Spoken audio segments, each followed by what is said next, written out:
Good. We go to it, go.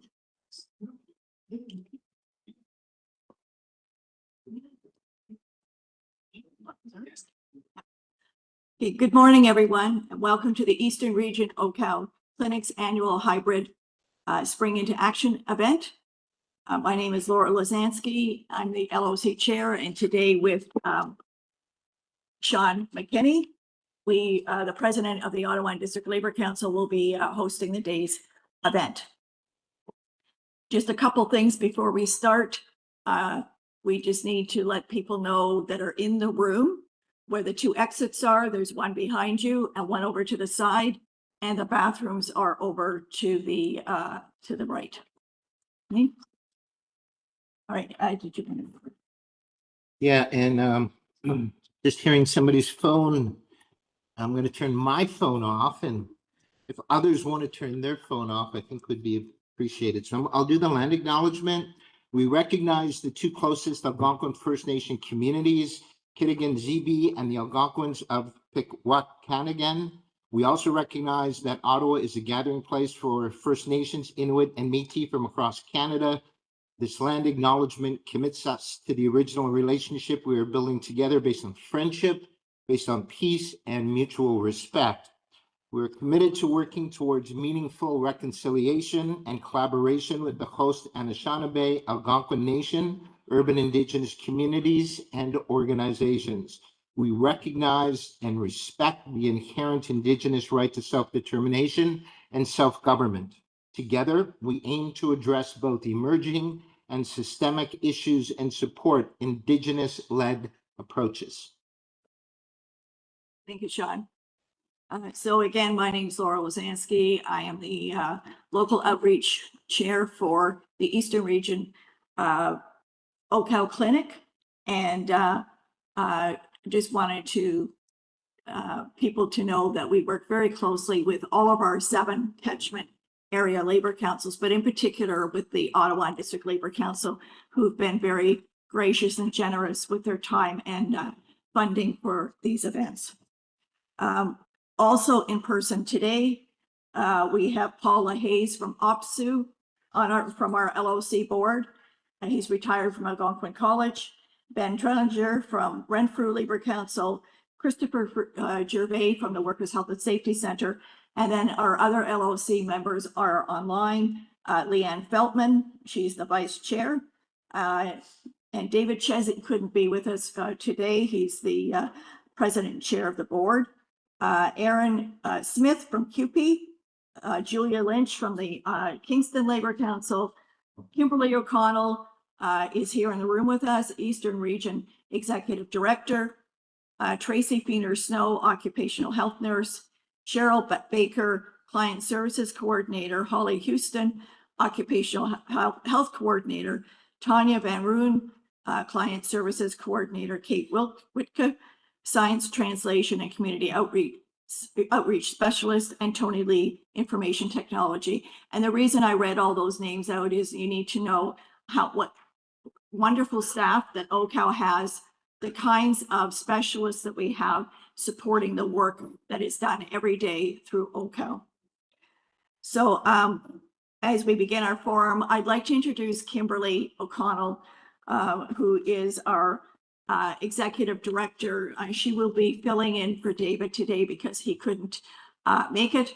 And she is an occupational hygienist and is just a wonderful support to the LOC committee, and a really good person for us to have to work with. Thanks, Laura. Thanks.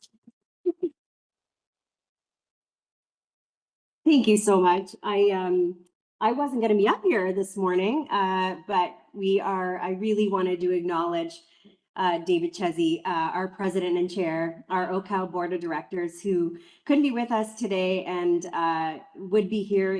We're with him in spirit. He's off to deal with some family urgencies, and we just wanted to take a moment to be with him. And welcome all of you. He's a retired CUPE National WSIB representative, specializing in WSIB services, and has advocated for injured workers for over 30 years. He's a licensed paralegal with the Law Society of Ontario, sits on the Ontario Federation of Labor Workers' Compensation Committee, and is also a member of the WSIB Chair's Labor Injury Worker Advisory Committee.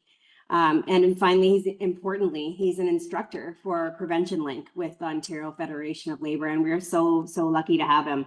As Laura mentioned, I wear a lot of hats, as all of you do, and I'm just so very happy to see all of you in person in the East, and also to all of you online who took some time out of your Saturday to join us, whether virtually or live. And I'd like, as Laura mentioned, I'm an occupational hygienist by trade, but love leading this team in the East, and I'm acting COO right now as well. So lots of hats to remember as we go forward together in collaboration as a team. So enough for me. I'd like to welcome Dave Wilkin now, our interim CEO, my partner in crime, who's online with us today. So over to you, David. Hi, good morning, everybody. Welcome on behalf of OCOW, on behalf of our president and chair, David Chezzi, and all of our staff.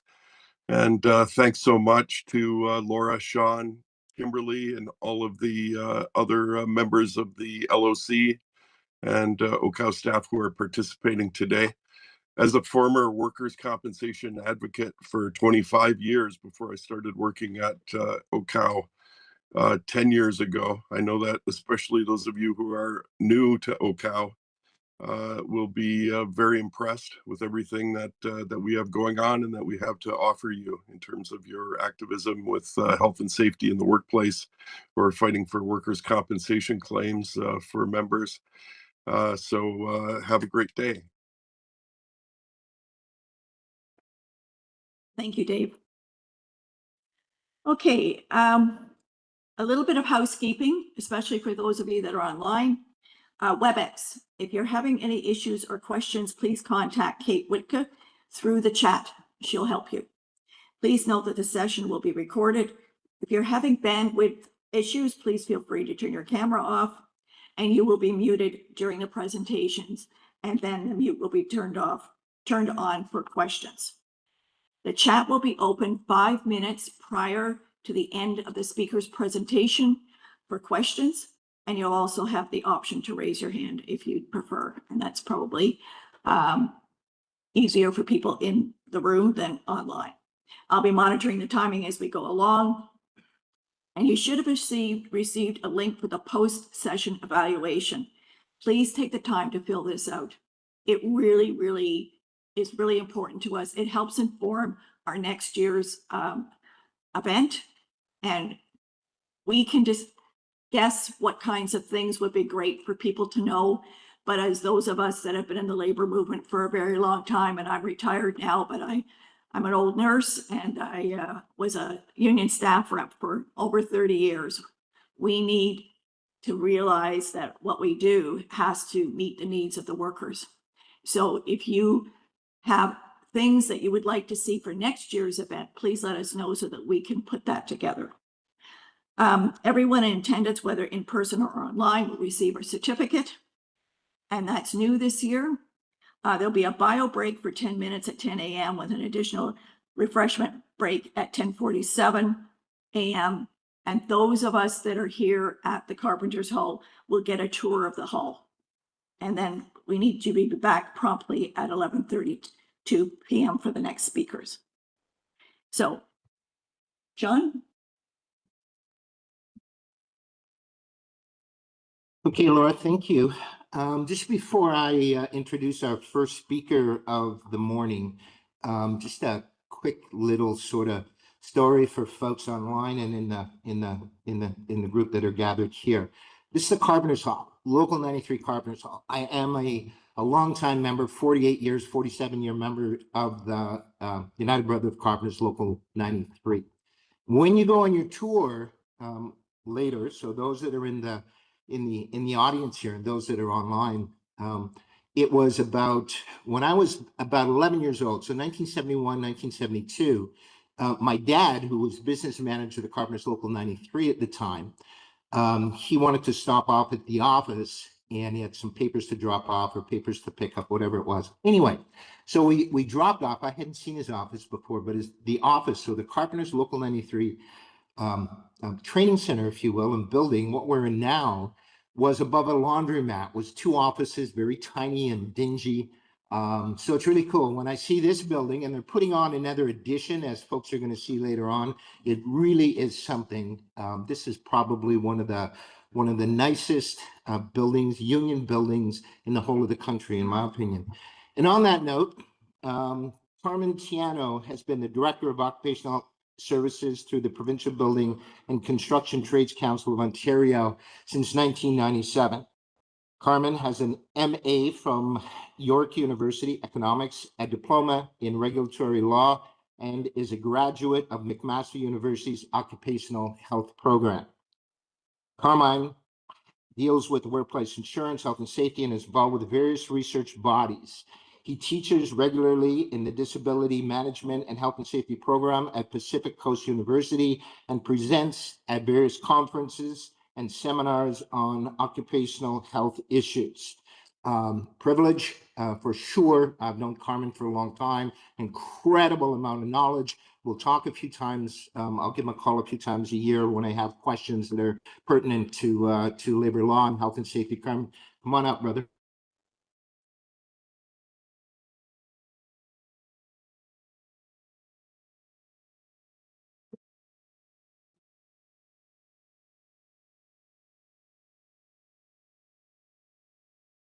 Thank you, thank you, thank you. It's great for me on there. Okay, yeah.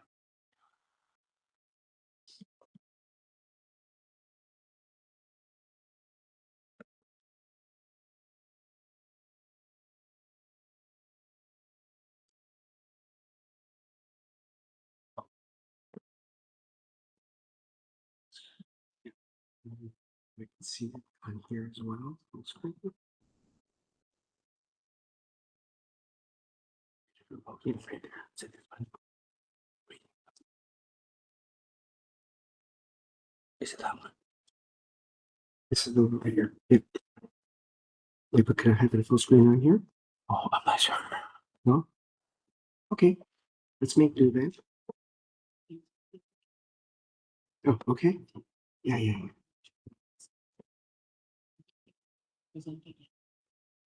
Wait, it's not in presenting mode, so Yeah, it works. okay, it works perfect. It works there, but not there. Okay, just 1 second. Okay. Sorry. Technical problems.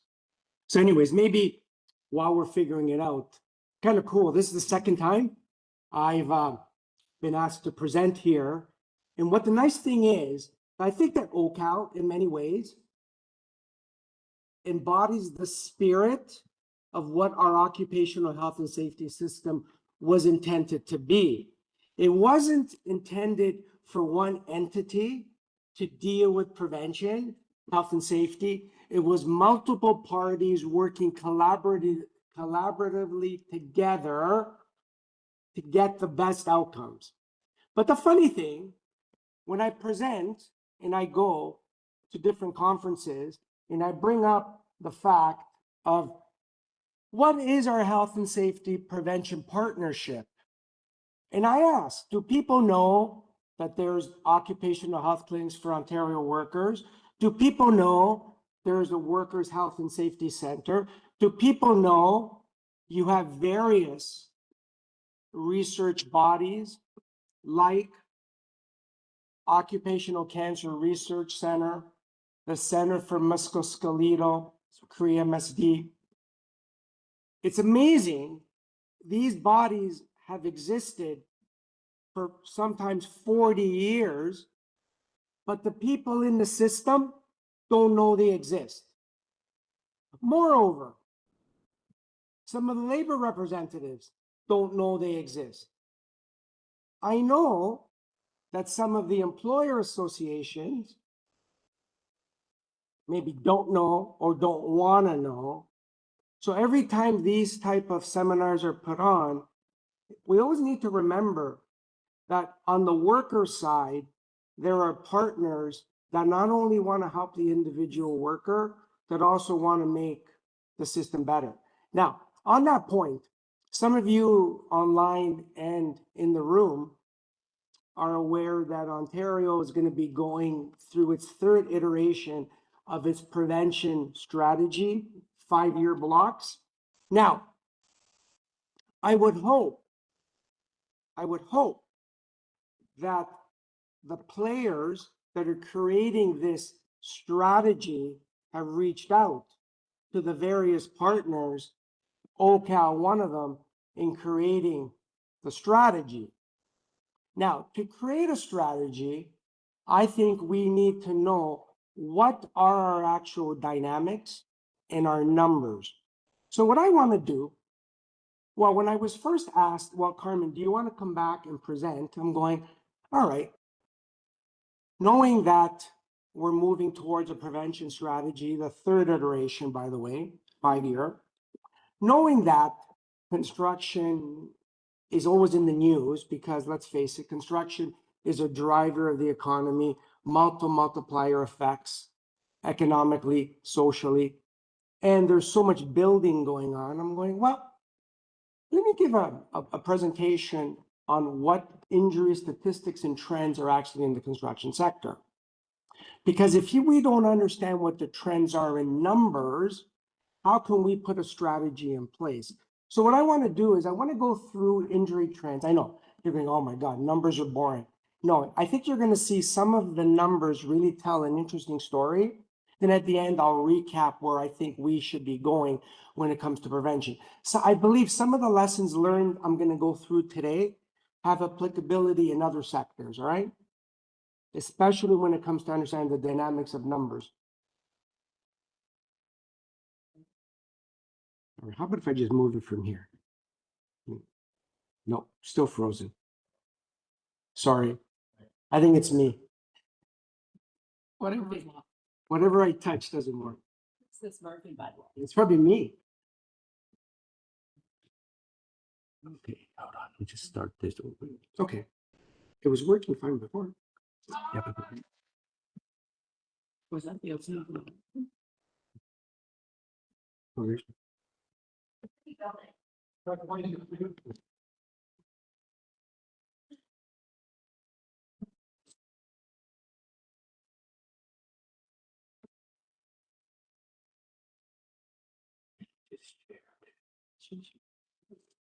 That's a little different. Okay, so, Point up there. Is it click? oh, maybe I'm doing a point up here. Like, is it advancing on this one? Because if it's not, I'm gonna think that one. Oh, Will we do it again? Get it? yep. Is that with the other? Check the arrow. Like, Nope. Oh, hold on. Yeah, we have to. Yeah, yes, it works there. am I able to do it? Can I do it with the arrow? You do there. Yeah, it works. Okay. The clicker doesn't, it's not. Yeah, I'll just do it with the arrow. Okay, we're good. Don't worry. We'll make it work. Okay, so.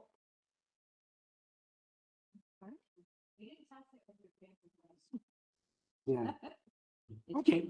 So now that, so like I was saying, for us to move towards a strategy, we first need to understand, especially for the construction sector. Now, I think our strategy has been evidence-based on looking at actual data. I know it, I'm pretty sure that it has. So let me just go through some of the basics from, like I said, it's going to go from 2015 to 2024, and some of the lessons learned I think you'll be interesting. So between the years 2015 to 2019, 9% construction made up 9% of all employment in Ontario. That would have been an increase from before 2015 to 13%. From 2024, again, it made up 10% of employment, but there was a jump of 19%. So now, in context of all Schedule I employers, so for people in the room and online, our system has Schedule 1 and Schedule 2. Schedule 1 is essentially any employer, lack of a better word, that is a private entity, not in government realm. Schedule 2 is basically government, almost a self-insured type of model that don't pay premiums. So if you look at the context of Schedule 1, construction from 2015 to 2024, it was 16% of employment in Ontario, okay? Now, the WSIB covered employment. Now, you're gonna see the word subclass from 2024, from 2020 to 2024. You can see that construction is basically in 5 subclasses. Not important what they are. Later on, I'll actually go through some of the numbers within subclasses. So the largest shares would have been subclass G4, which is building equipment, which is 30%, and G5, the specialty trades. You're going to notice the G4 and G5 are throughout the presentation. So again, 30% and 21% of the actual classes. Now, employers in construction, again, 2024, 2020 to 2024, G5 specialty trades was the largest, with basically 39,000, almost 3,500 employers in that class. So you can see that in just one class, there's 35,000 employers. Now, interesting enough, some of those employers could be very, very small or very, very large. As I go through the presentation, there will be some commentary on the issues on the small employers. The small employers are, unfortunately, one of the biggest drivers of injuries and costs. Now, I want to go through a lot of lost time. Now, this is going to be interesting. Basically, the overall impact, 10% of Schedule 1 lost time injuries in construction, construction makes up 10% of all Schedule 1 LTIs. So an LTI is, Carmen has an accident, the first day of the injury, the employer covers it.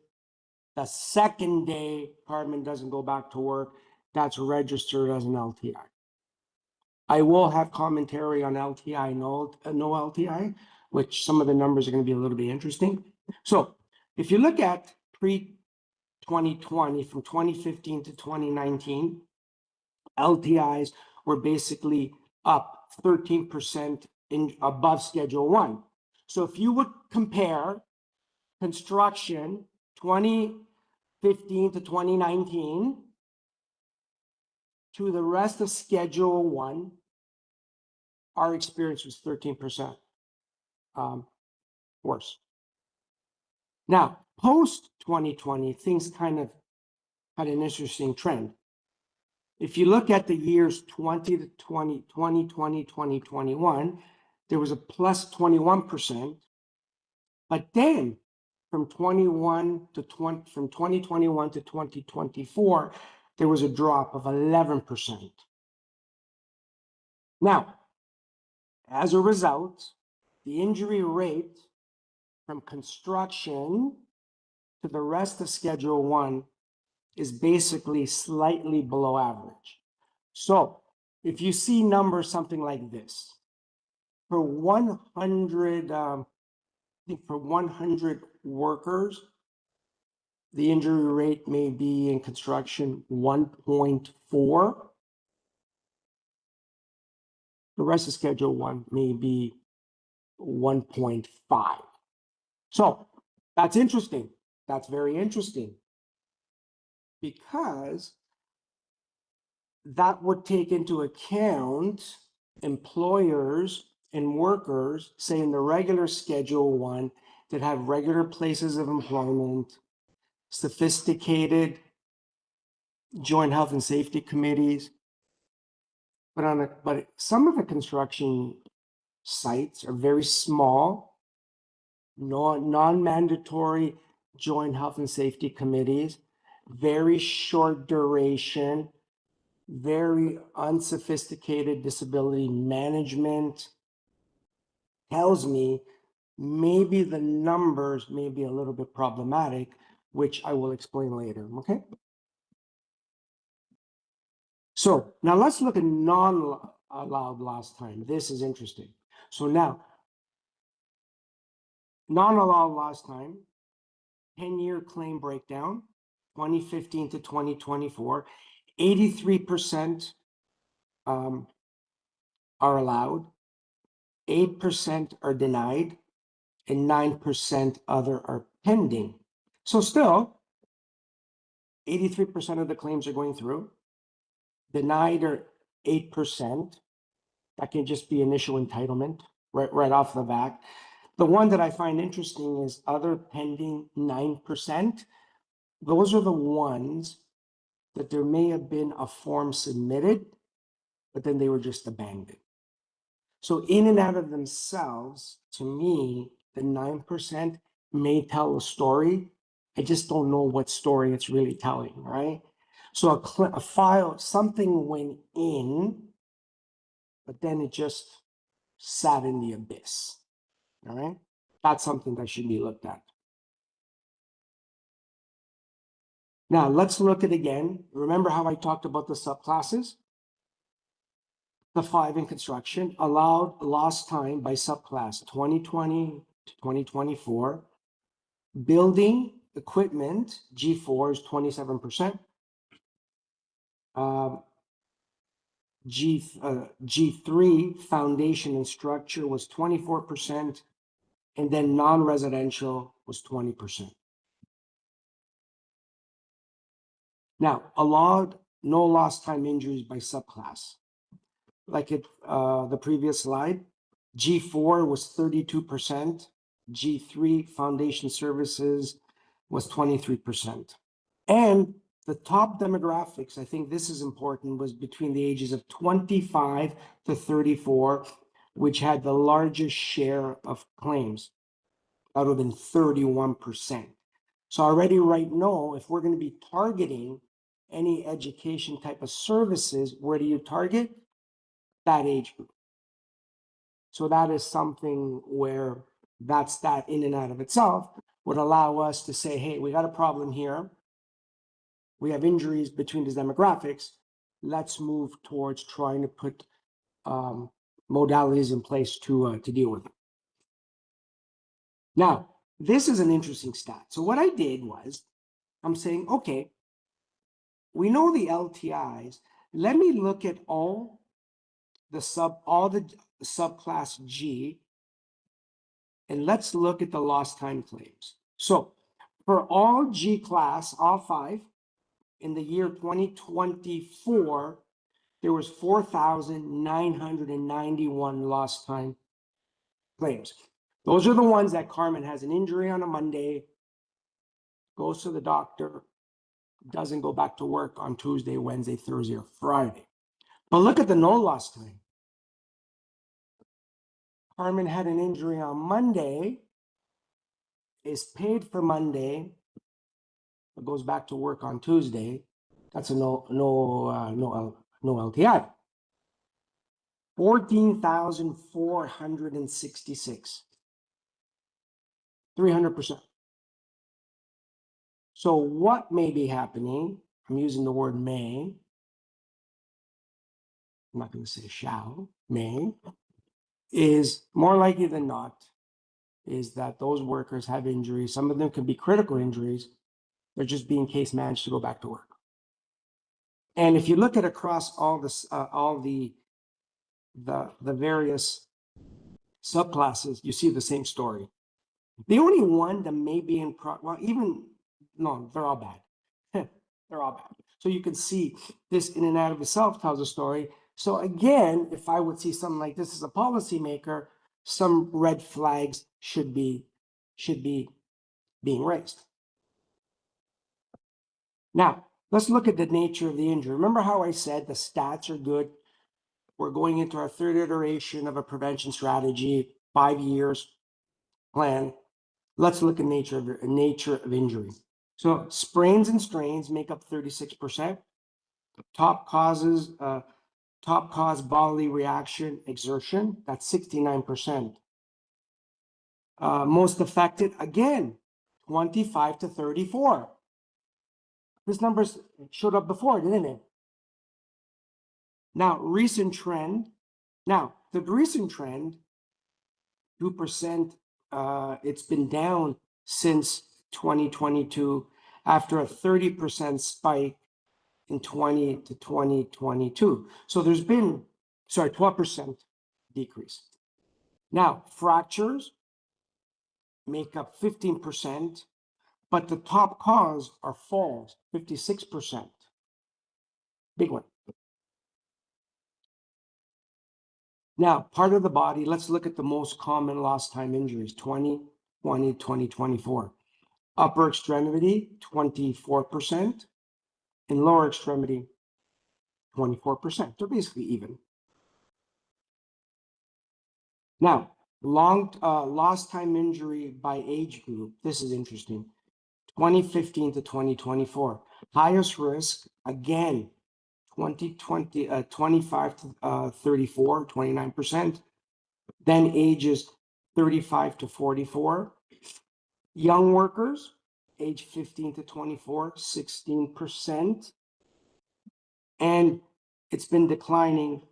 Ages 45 to 54, it's actually gone down from 23 to 15% over the last 10 years. Injuries by gender, interesting again. Male, 96%, still a male-dominated industry. Female, 4%. But however, there has been an increase in the female share rose to 5% in 2022 to 2023. Interesting enough, as the trades have been doing some fantastic work getting females into the trade, there's been finally a determination that when it comes to the PPE, it's still made only for men. I guess the women just showed up in the last couple of years, and PP and manufacturers didn't realize, there's a little bit of ergonomic differences. Let's make sure that there's a harness that fits properly. So there's still a bit of a disconnect, and I do get phone calls from reps that still some of the PPE isn't specifically geared towards women, which is a bit of a systemic problem, I think. Now, top causes of injury, 2015 to 2024, 34%. Did I already go through this slide? Or did I miss it? Sorry. Yeah, I did. I'm going the wrong way. I'm going up here. Oh no, I was doing it right. Okay, top injury source. 2015 to 2024. 27% was from structures, walkways, floors, and buildings. 19% was parts and materials. Again, if I'm seeing this as a health and safety professional out in the field, I would realize, okay, we need to ensure that there's proper things going on walkways, floors, and buildings. So again, these stats, if they're utilized properly, could actually go to drive prevention. Now there was a spike in infectious agents in 2021, but however, after COVID, everything returned to the baseline. Now let's look at the average day lost in claim costs. Every employer talks about claim costs. So the most expressive overall would be sprains and strains and fractures, which on average was $358 million each. Lower extremity claims were basically greater than 292 million. Now let's look at per claim. Multiple traumatic injuries and multiple body parts, the average per claim was anywhere between 56,000 to 65,000. And last days would have been anywhere between 180 and 192. These are fairly significant costs. This slide is just essentially most injuries by occupation. So if you look over trades, skilled transportation, and equipment operators had a 49%. Trades helpers, construction laborers, and related occupation was 28%. Again, for targeting interventions, this would be helpful. Traumatic fatalities. Okay, so this chart is very interesting that it actually goes from 2015 to 2024, and you can see that I believe the blue is Schedule 1 and the green. You can see the number of deaths in construction from that 10 period from that 10-year period or 9-year period overall. So if we look at the first one in 2015, every Schedule 1 employer had 45 traumatic deaths. Construction in that year was 18. So if you look at overall for the last 10 years, we probably average around 21 deaths per year. Okay? Still problematic. Very, very problematic. And most impacted age group in this one would have been over 55, 27%. The second one would have been 45 to 55, 23%. And if you look at the causes, the usual suspects: falls, 35, struck or caught by 21, and motor vehicle, 20. Now, we've been doing a lot to target these. Now, I could say last year, 2025, I believe 2025, we had below 17, I think it was 13 traumatic deaths in construction. Okay.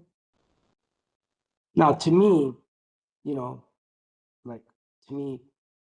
one death is too many. But again, for targeting purposes, the stats tell us. And again, problematic area is that before there was that 25 to 34 age group, but the deaths are actually happening greater concern over 55 and the 45 to 55, which in that peak, you would think that these are the workers that have the actual knowledge, but maybe there's complacency going on. That might be just one part of a bigger picture why that age group is dying. And I think when I go through the end and I talk about this idea of a broken safety chain, might actually bring some of the numbers together. Now, what I did again, I tried to give you the same subclasses by subsector, 2015 to 2024 for the deaths. Residential and single families, 34%. Residential multifamilies, 40%. Commercials, 13%. Industrial, etc. Now, interesting. The residential, single family, and the multi, this would be the actual housing stock building. In that industry is problematic in many sectors. Smaller employers, a lot of independent operators, a lot of dependent contractors. Some may be unionized, some maybe not. Very, very. Some of my friends, maybe even the carpenters, would agree what I'm about to say. Some people call it the wild, wild west because of the dynamics of employers and the way things are scheduled, piecework, all kinds of things happen in that sector. And government's well aware it's a problem. WSIB is well aware it's a problem, but it's a hard thing to fix because I don't believe there's enough cross coordination between all the players in the system to target these two subsectors. Now let's look at fall location. Remember, falls is still one of the biggest problems. Despite having working at height standard, despite ongoing certification, despite targeting, despite Ontario spending on average $300 million in prevention services, still a problem. So let's look at falls and location and heights. Roofs, average 40%. Ladders, 20%, are the most common fatal fall locations. Fatal falls range from under 10 feet. You don't have to fall 50 feet. Mostly older workers, as that other stat indicated, over 55. Scaffold-related falls data is limited, but we think that it's significant. Older workers more often to die from lower heights and falls, and the majority of these falls are happening in the other subclass I showed you, single-family or multifamily residential. I'm sure some of the friends in the room and online, especially now the weather's been beautiful. What do you see in your neighborhoods? Pickup trucks, dudes on ladders, not tied off. A problem, huge problem. How do you target that? I have some suggestions that people don't like, but I'll talk about it later. New technology may actually better be able for us to target these situations, and it won't impact people's privacy. I hate when they bring up privacy. You can't do that because of privacy. Well, I'm not too sure. Okay, now let's look at occupational disease. All right, so for my friends at OCal, they're going to agree with what I'm about to say. Occupational disease, we don't know what the burden is. If anybody tries to tell you that they know what the true burden of occupational disease is, it's like trying to sell you Carmen has hair like Lenny Kravitz. I wish I did, but I don't. We just don't know what the true burden is on occ disease. But from what is submitted to the WSIB, we can probably provide some best case guesstimate. Again, 2015 to 2024. So here's what I was able to find. The overall volume is 8% of all construction claims. This is what actually goes into the WSIB. No lost time is 80%.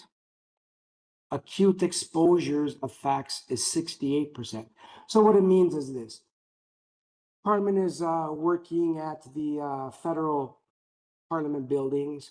Carmen is chipping through a wall, and there is an exposure, some kind of acute exposure in that workplace. Carmen has an irritant. Something affects Carmen. Carmen puts in a Form 6. So it's just an acute exposure. Now, the top trades, plumbing, HVAC, electrical, 20% of all these claims.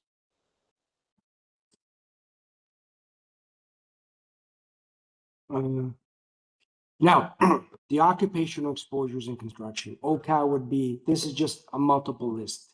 So it's just a very simple list. So based on the CAREX database, here are the top ones in construction: solar, silica, wood, asbestos, diesel, metal, chemicals. Sometimes, and then you could put vibration in here too. All of them, a worker could be exposed to these within 1 hour. Within 1 hour. Every day. Or every day. So our exposures, I have the greatest respect for the firefighters and the exposures they have, but our construction workers have the same type of exposures ongoing without the most advanced PPE. So that is a discussion, maybe not for this forum. Why doesn't construction have automatic presumptions for certain diseases? Okay. And by the way, the firefighters deserve it 100%. Same thing with first responders, 100%. My God, we're going into first responders. Nurses should have automatic PTSD presumption, in my opinion, 100%. Same thing as teachers. Anyways, that's my political statement for the day. No more.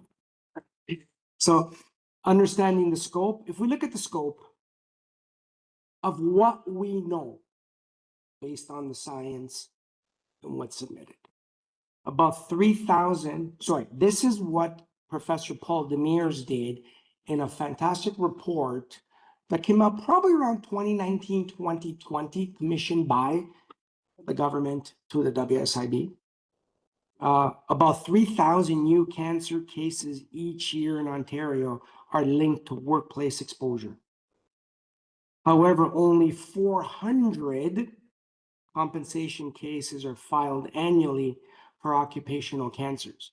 We know that there may be 3,000, which by the way is not a true burden, but only 400 going. Very interesting.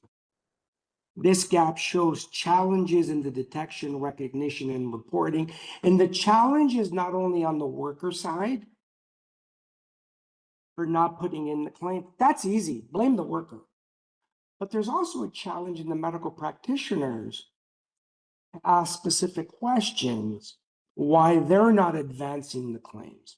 There's also a challenge in the med schools when occupational health, and I think Dave enlightened me that I believe, Dave Wilkin, believe that in med school they get maybe a couple of hours of occupational medicine, right? That's a challenge. 3 hours, that's a challenge. So there's multiple things I think that are leading to this. Blaming the worker or saying, well, the union should do better on this. Yeah, well, there's multiple partners that allow for something to fail. It's not one. So again, this gap shows the challenge. Now, let's go through some claim allowance and stats. Work-related acceptance. I took out the COVID. I took that out because that was a bit of an anomaly. That was at 82%, but most of these are no lost time. Okay, among allowed claims, no wage loss is paid. Lost time among allowed claims is 20%. So that was my little. I went over, but no, I didn't really go over. I'm still good. Okay, so and recent year data is still maturing. So I don't really know exactly where we're at, but this is the best data I was able to put together. Okay. Now, demographics and industry breakdown. I find this interesting. Again, 90% of disease claims are coming in by men, 95%. The average age of diagnosis is 42 years. Top 3 construction industries by claims are plumbing and heating and air conditioning, electrical work, and basically highway and road construction and bridges. Types of occupational disease, again, acute exposure, 68%, chronic exposures, 16%. And those are the long latency, excluding noise-induced hearing loss. If we would put noise-induced hearing loss, because it is rated as an occupational disease, the numbers would jump up. As you're aware, the WSIB, in dealing with noise-induced hearing loss, had a consultation in November or ended in January. And their idea is to make it harder for workers to claim for noise-induced hearing loss. Therefore, in a couple of years, you're going to see the numbers of noise-induced hearing loss going down based on accepted claims. But in reality, probably getting worse. So if people want to be really worried about what's happening with the noise-induced hearing loss, you may want to look at what some of the proposed changes to noise-induced hearing loss that the board and its employer allies are proposing. All right, now let's look at allowed occupational disease claims registered. So again, there is an interesting chart that I provided here. You have the new classifications in the old. The 2020 rate framework changed, but however, the numbers are basically the same. So, and if you look at 2015 to 2019, and you compare it to the new framework from 2020, 2024, there really hasn't been that much of a change in the number of claims that are registered. So let's look at allowed disease claims registered from construction for acute exposures. The volume, 68% of occupational disease claims between 2015 to 2024. Again, the acute effect is the immediate medical condition after workplace exposures. The exposure case would be incidents with no lasting health effects. Example, there could be a needle stick. Now, there have been some cases that years ago I was involved in that worker had a needle stick. There was no acute effect from the needle stick, but there was a psychological reaction to the needle stick. So those may or may not show up in the stats. Eventually, if they come into the system at a later date, they may. So that you can see how that happening, how that can happen. Allowed occupational disease claim registered for construction, chronic exposures. 16% of the disease claims involve chronic exposures, conditions that develop over time. 60% of these claims come from two hazards, vibration and poison, molds, etc.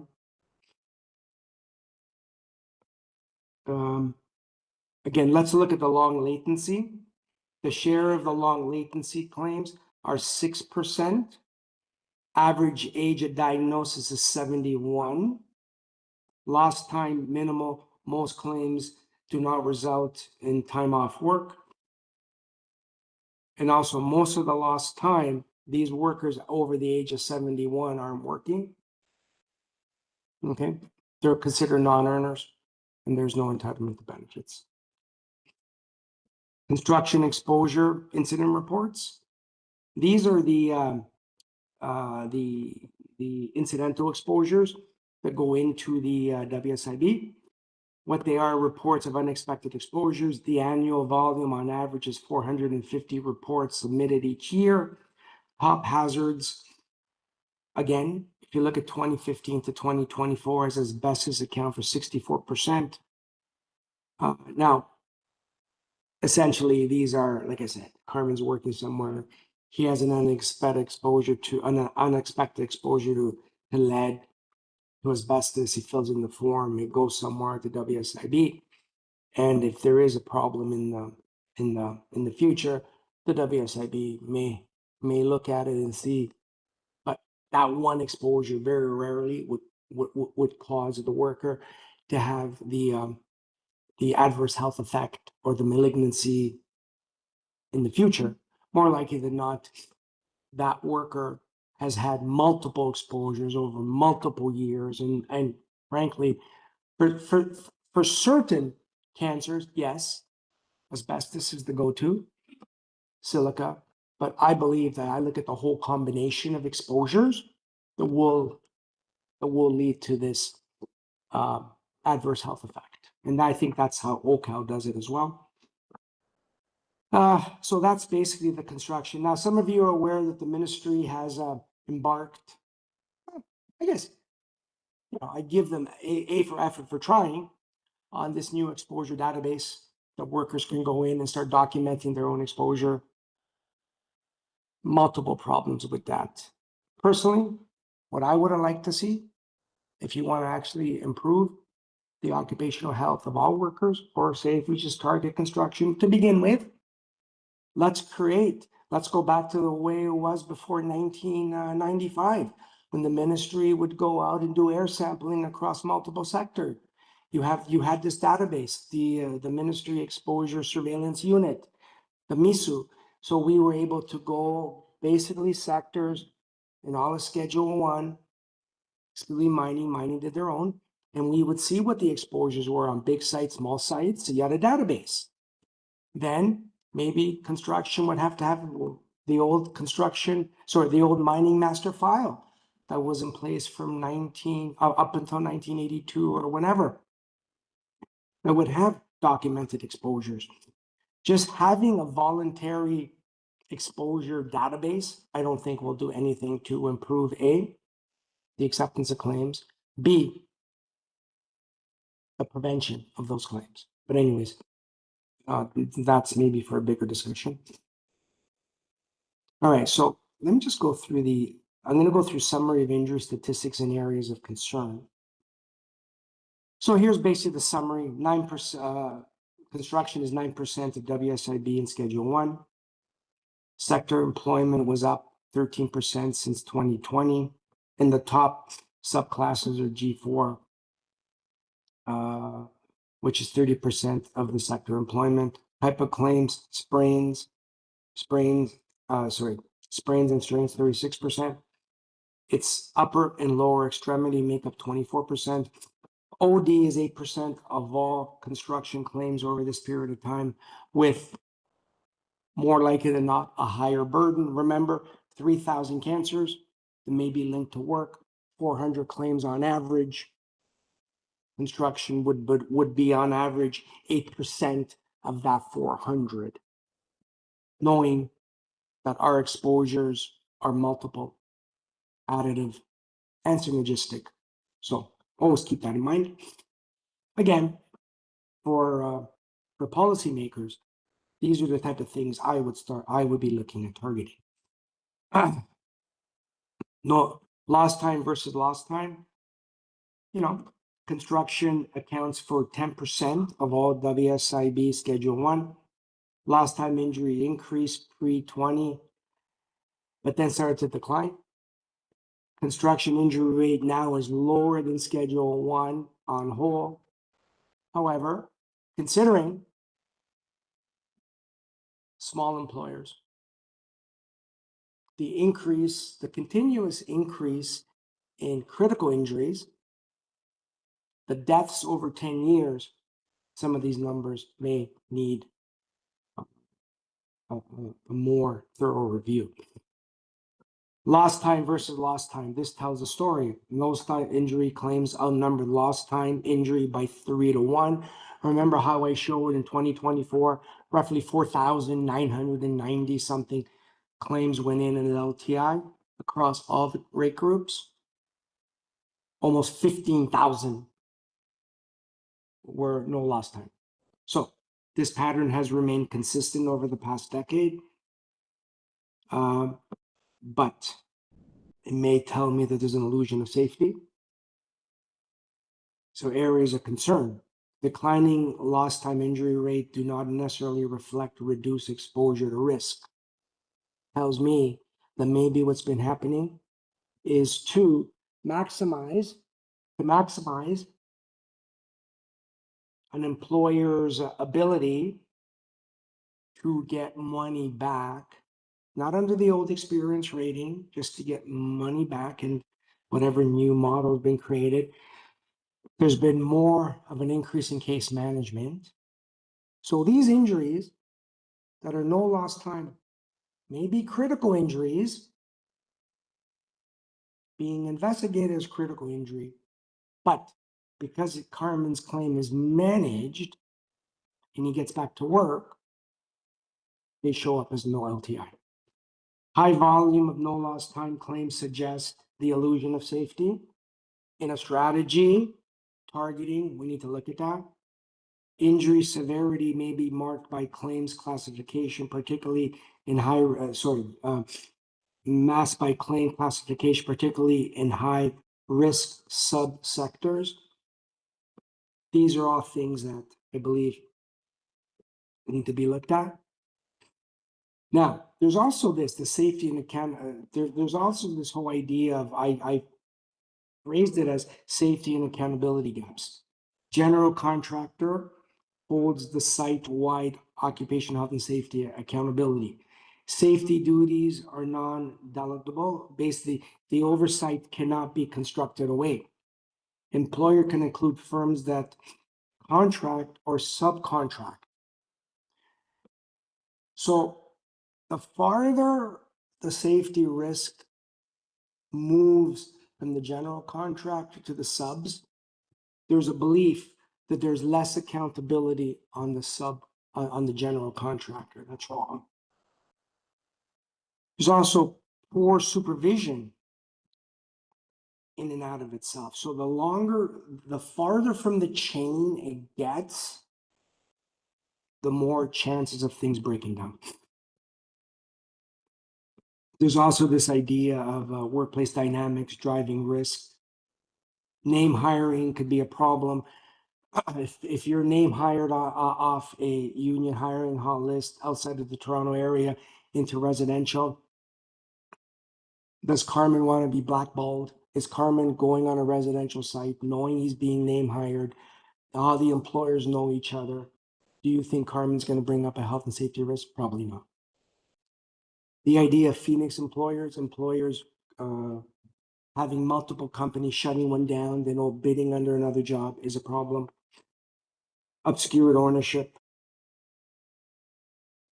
I think the biggest one is the perceived regulatory capture of workers not trusting the ministry or trusting the WSIB. That's huge. If you don't trust the agency that's charged to do the prevention, are you gonna call them? No. I know I've probably thrown a lot at you, but I think the key is our system has lost certainty.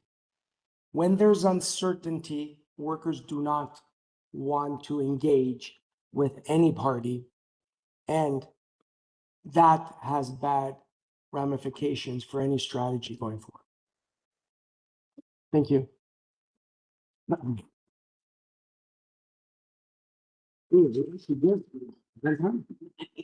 So proud, I'm on time. Thank you, Carmine. Yes. And I'd like you to stay here Sure. in case there are questions. Do we have any online questions? Hi, Laura. Yes, we do. I can read them out. Okay. I'm not going. The And first then, question we have is from Troy saying, Carmen, off-topic question for you seems you like data. I'm just curious if you by chance do have any data on school bus, city bus drivers and rail operations, i.e. CN/CP. No, I don't. However, one positive thing, I know the WSIB gets ragged on a lot, right? Sometimes deservedly, sometimes not deservedly. One thing that they have become very good at is collecting data. If it is something that your sector wants to get, my suggestion would be to directly go to the board and see if they can break down the data sets for you, much like this, that could actually give you some starting point, because the board would have this information. Oh, also, I was just brought to my attention that Transport Canada has information on school bus collisions from 1995 to 2004, I believe. So it looks like the data is available. Now, but the interesting thing on data, I'm not sure that the various entities share data. The other place you might be able to check, go online, there's something called the Association for Workers' Compensation Boards of Canada that is a repository for all the boards across Canada. There might be information on those websites.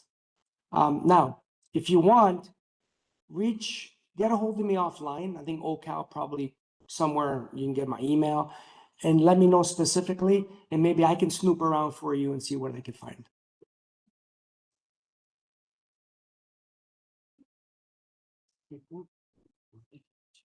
Pat, do we have any more, or Kate, do we have any more online Yes. questions? Yes, we have one more in the chat. Troy says thank you, by the way, Carmen. Do you think that if health and safety training were designed to improve retention, it could reduce the number of injuries in the construction sector? Sorry, can you repeat the question? Sorry. Yep.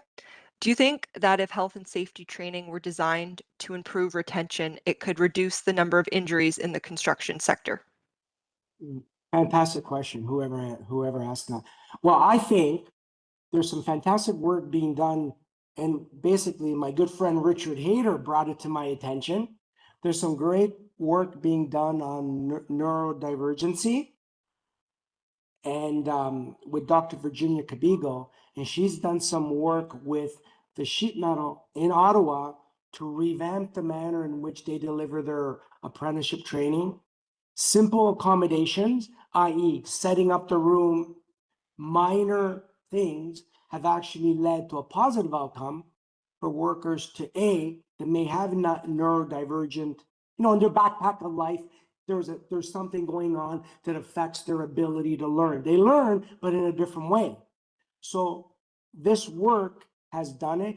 And I've been a proponent of having Dr. Kabiko and her crew look at working at Heights training to see if we can move to put these type of lessons learned in new curriculums. So the answer is yes, and there's work being done on that. Is there anyone in the room that has a question for Carmine? Oh, perfect. Yeah, about here.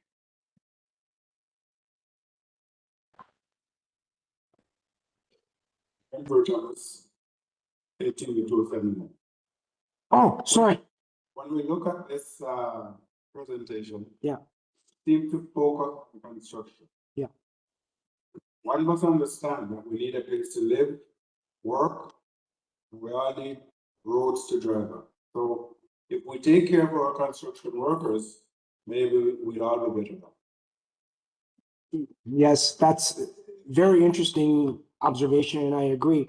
But I think also what I would really like for people to get out of this is these statistics could be broken down by other sectors. Please get into looking at what's happening in other sectors for a long-term strategy. So I'm done. Okay, thank you, everyone. Oh, we have one more question? Yes, one question. Yeah. I found it interesting that the average age of diagnosis for long-term exposure was 17, and they aren't eligible for benefits. So are these people eligible to sue their employer? No. To get benefits under our system, we moved from a loss of earnings system. For you to get benefits after December 31st, 1997, it went from total temporary, total partial benefits to loss of earnings. For you to get benefits, there has to be an actual real loss of earnings, i.e. you have to be working. If you're not working, all the worker that has the diagnosis of the disease would get healthcare. And God forbid they pass away of the disease. A person, well, they would get a non-economic loss even before they pass away. And then the widow, if there is a widow, survivor pension. But the individual gets no loss of earnings. Nothing. Pain and suffering is the non-economic loss award, which is a loss of enjoyment of life, different standard than in the courts of pain and suffering. I think there's one more. A little bit behind schedule. Okay, want to thank Carmen for his I think Trevor. Yeah. for his speaking today. He's going to be around for a while, so if you have a question for him, we're going to be taking a bio break for 10 minutes, and you can circulate. He'll be happy to speak with you, and we'll find a way for you to connect with him afterwards. One thing I would just like to point out, as Carmen has noted, we all need to keep track of our work histories. And as a Workers' Health and Safety Center instructor, we always try to get people to do that, because we change jobs, we move, and then we lose all that historical exposure, workplace exposure. So please keep your work history so that you can get timely and accurate diagnosis. Okay, can I have a round of applause for Carmine? And Laura, just as we go into break, Trevor has a question, comment, but I'm going to pass him the mic, but don't worry, we'll go for a bio break. Yeah. You don't want to put it behind me. Here you go, Travis. Thank you, Carmen. I just wondered if there are maybe international examples of countries that are taking worker health and safety in the construction industry or other industries more seriously than Canada is. I know, for example, in Canada, it seems Quebec and BC are doing more to protect workers from the risk of silica dust exposure based on their regulations and requirements. So I just wondered, based on your knowledge, if there's a country around the world that maybe we could model things after to do a better job here in Canada. Yeah, if you would have asked me that question 10 years ago, I probably would have said Scandinavian countries. But the problem is, I think everybody around the world has started to drink from the same poison Kool-Aid. Now, there is some good work being, believe it or not, there was some real good work being done under NIOSH to look at a total worker health model. Some of the Scandinavian countries have actually put the idea of health, of occupational health as being part of ordinary person's health. So there are things we can look at to put together to get a better picture. But if you're asking me to look at one, say, hey, look at what the Danes are doing or the Swedes are doing or what the Germans did, I would really be uncomfortable. However, we can pick and choose some of the best practices which would fit nicely into our existing and future regulations, I think. So, I mean, that's the best way I can answer it right now. Okay, so we have a break. All right, so we'll take a bio break until 10:15. For those of you that are in the room, Chris Gervais from the Workers' Health and Safety Center will be at his table to speak to you about training. And we'll also have our OCOW table with materials. Thank you. We'll see you in quarter after. I mentioned it, right? Did I mention? I mentioned it. I want to make sure. Work out. A little bit of a hair. It's okay, it's fine. I think the interactive, I like having those big on my screen. Yeah. But, Oh, okay. it's all good.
Hey Thomas, Daddy can't play soccer today, okay buddy?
Okay. Gerald's.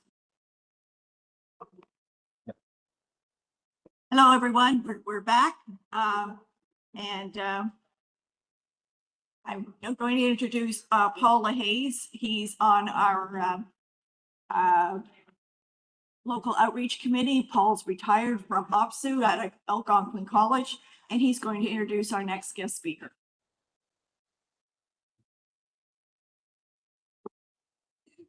Thank you, Laura.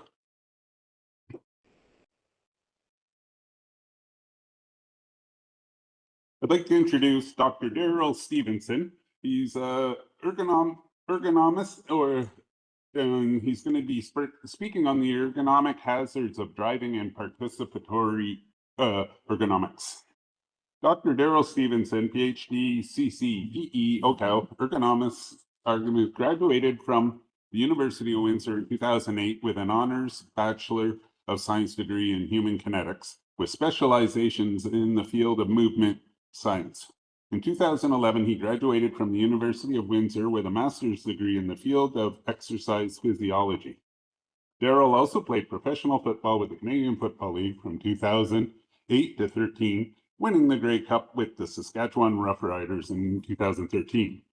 In 2018, he graduated from Western U with a PhD in health and rehabilitation sciences, where he researched the underreporting of concussions in the CFL players.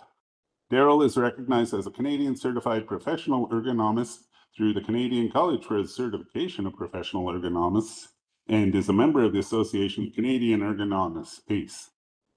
Daryl has worked as an ergonomist for 18 years and has been with the Occupational Health Clinics for Ontario Workers since 2018. Daryl is an adjunct professor at the Department of Health Sciences at Western University. Daryl will be discussing ergonomic hazards and driving and participatory ergonomics. Great, thank you very much. Are you able to see me okay here in my presentation? Yep. All good, Tony? Yeah, thanks. Okay, great. Thank you. Thanks for that introduction. So today I'm going to be talking about ergonomic risk factors in occupational driving and the role of participatory ergonomics.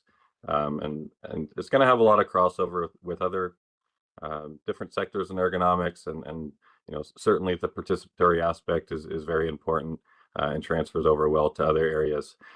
Driving is you know, a risk for many occupational drivers, but also, you know, just about everybody is driving or in vehicles. So even if you're not an occupational driver, this presentation could resonate with you. And when you get in your car, you can set yourself up and think about these things that I'm talking about through this presentation.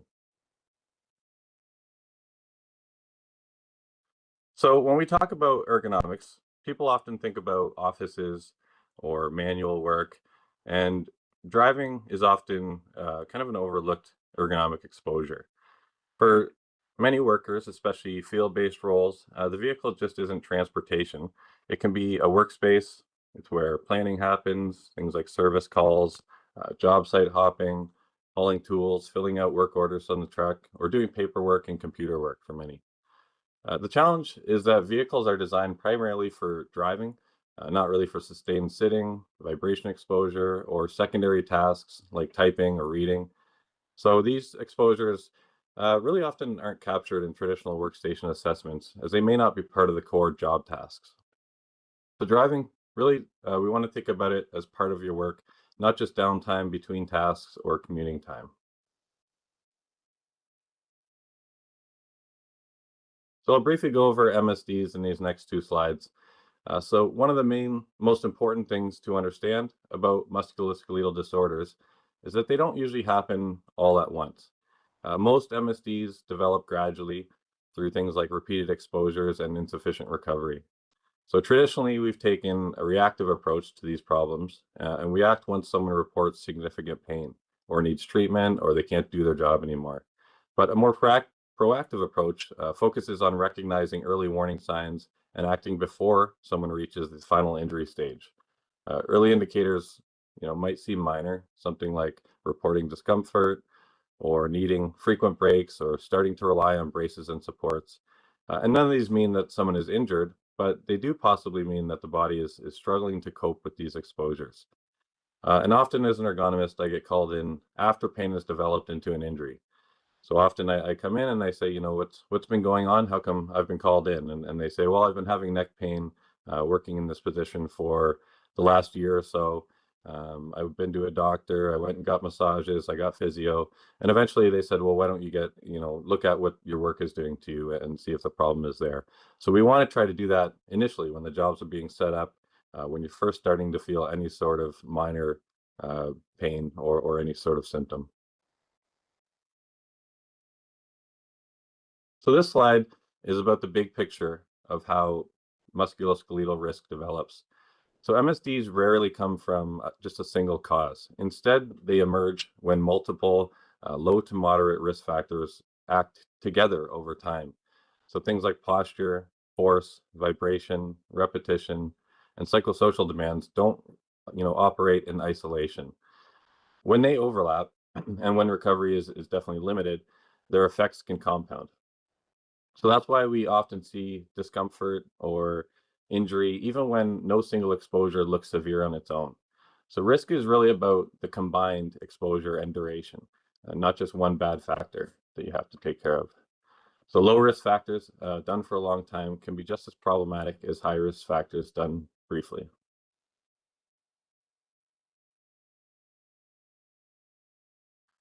So with that in mind, this slide highlights how that combination plays out specifically in driving. So driving involves prolonged static sitting, often with limited ability to change your posture. Even a fairly neutral posture becomes stressful when it's held for long periods. So in something like an office, when you are uncomfortable, you can stand up or change postures a lot easier than you can when you're stuck in traffic. And then you add in whole body vibration, sustained steering forces, occasional awkward reaching, possibly a long daily duration, and the load just increases.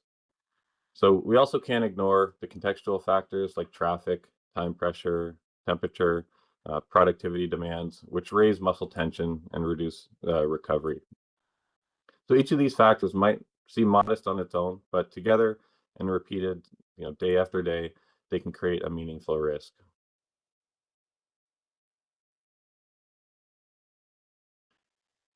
So not surprisingly, a wide range of MSDs have been associated with prolonged and occupational driving, but low back pain is definitely the most frequently reported. And you'll definitely see why as we go through the presentation. Studies of professional drivers, truck drivers, delivery workers, emergency responders, and inspectors consistently show higher rates of lumbar spine disorders compared to non-driving workers. Sustained seated posture increases the pressure within the discs of the spine, especially when the lumbar support is poor or when the pelvis rolls into a slouch position. Whole body vibration, adds another layer to the sustained posture that can accelerate the wear over time. Neck and shoulder problems are also common because of the forward head posture, elevated or unsupported arms while driving, and then repeated steering or mirror checking can all contribute to the strain in the neck and shoulders. Upper limb discomfort often comes from prolonged gripping of the steering wheel, especially when the wheel forces shoulder elevation, when you're really reaching up, or excessive reach. And this can also cause you to kind of lean off your seat and lose that lumbar support. Lower limb discomfort can happen. So hips, knees, and ankles can develop when the seat height or the seat pan length or the pedal placement can restrict circulation or force awkward joint angles. So we see this in professional drivers, field workers, equipment operators, and even commuters, although it's a lot smaller with commuting. But the difference isn't the job title, it's the amount of driving, the conditions, and the lack of recovery. So I'll talk a little bit about posture, and you'll hear me say neutral postures, and ergonomists like to talk about this and a state that you try to work from.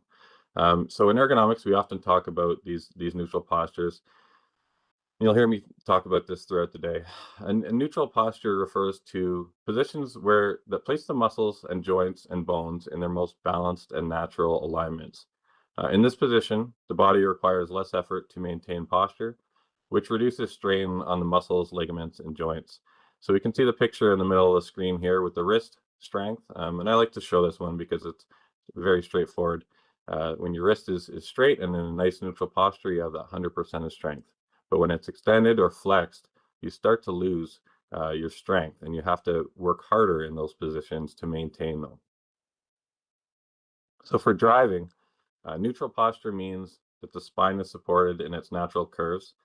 We are seated, so there's going to be some issues there, but we can still do things to support your spine. The shoulders are relaxed, not reaching or elevated, and the arms and legs aren't reaching or locked out. So it's important to note that just a neutral posture doesn't eliminate the risk if it's held too long. So in driving, neutral posture we want to think of as a starting point, not a goal state to just maintain. It reduces stress, but variation and posture of the postures and movement are still essential for you. So this slide introduces the idea of a vehicle setup as the foundation for reducing ergonomic risk while driving. So the goal of the setup isn't, maintain this perfect posture. It's to support a neutral starting position that reduces the strain and then makes the movement easier and small adjustments easier. So things like seat height, your lumbar support, steering wheel position, and pedal reach all influence how much effort the body has to use just to stay seated. Adjustability is definitely one of the most important factors to look for when, if you're going to be purchasing a vehicle or setting up workers with different vehicles. You want to have adjustability as one of the main important factors to look for.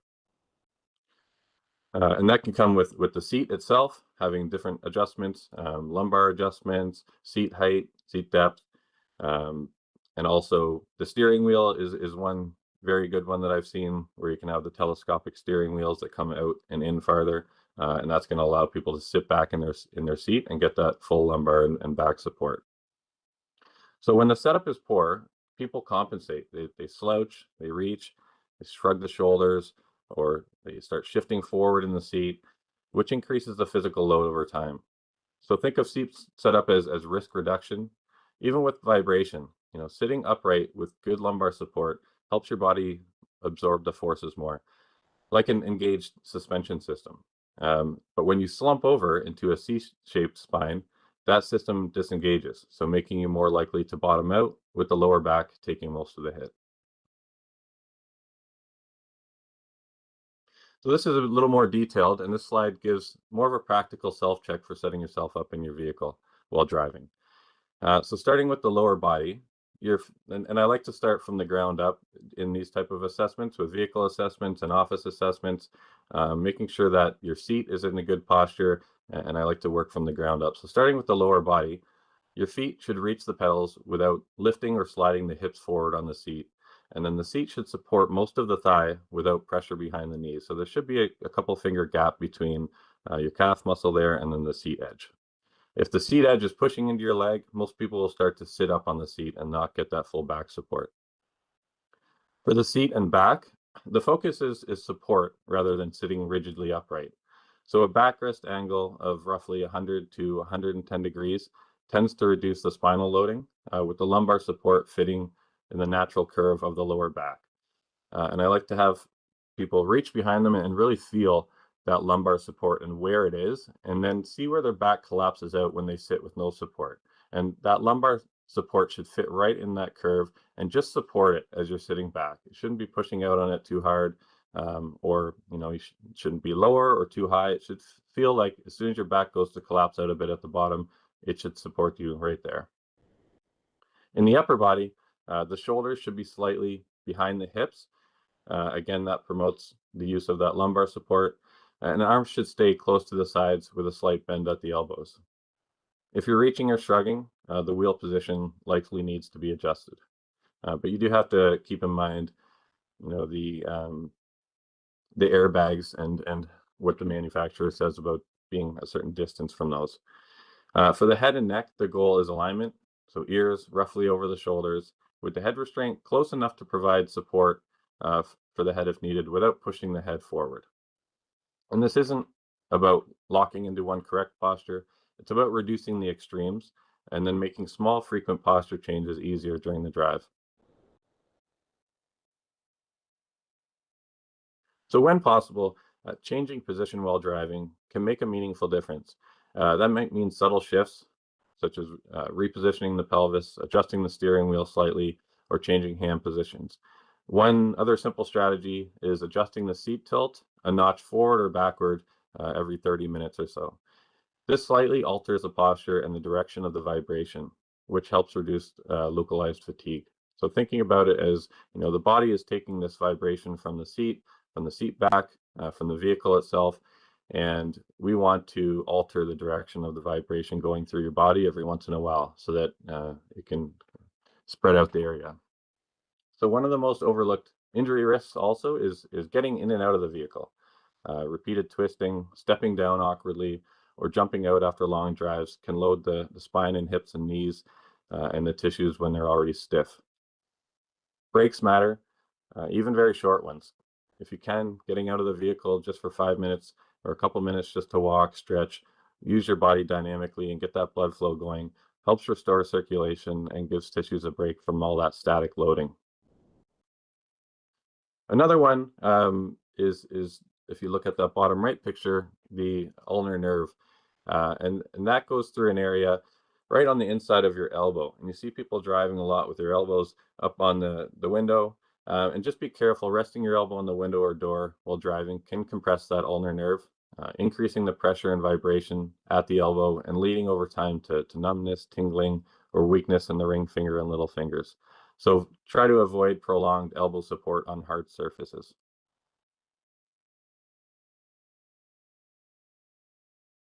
After a long drive, it's important not to just jump straight into heavy lifting. If you are somebody that has to drive and then unload things out of a truck, maybe taking your tools in or different things for the office, something like that, do a quick warm up like walking or light movement, and then thinking about using manual material handling techniques. So getting close to the load, keeping it within your midsection range, close to the body, Try to reduce the effort, make small trips or used wheeled bags. Don't try to take everything at once.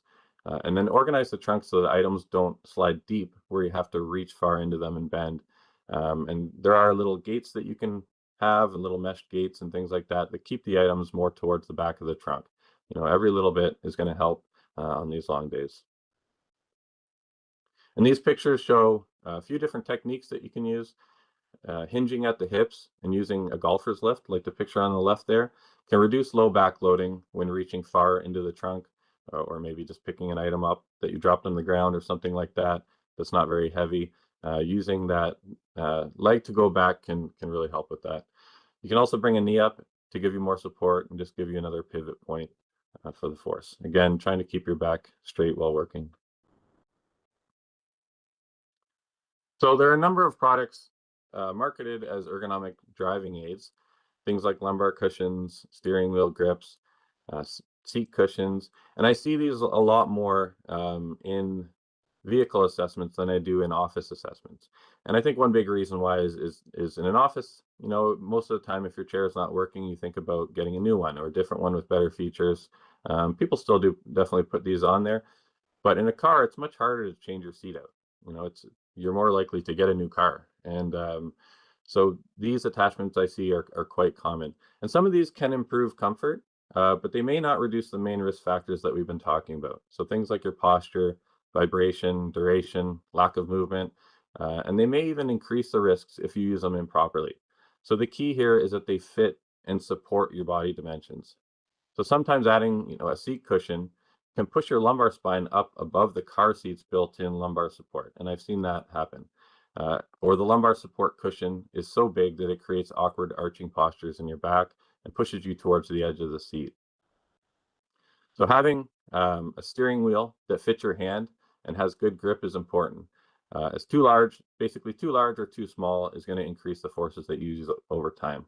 So think about if you put on a really thick pair of winter gloves and then tried to drive all day long. You'd be using more force to squeeze than you would if you didn't, and if you just had a nice grip that fit your hands in a nice neutral posture.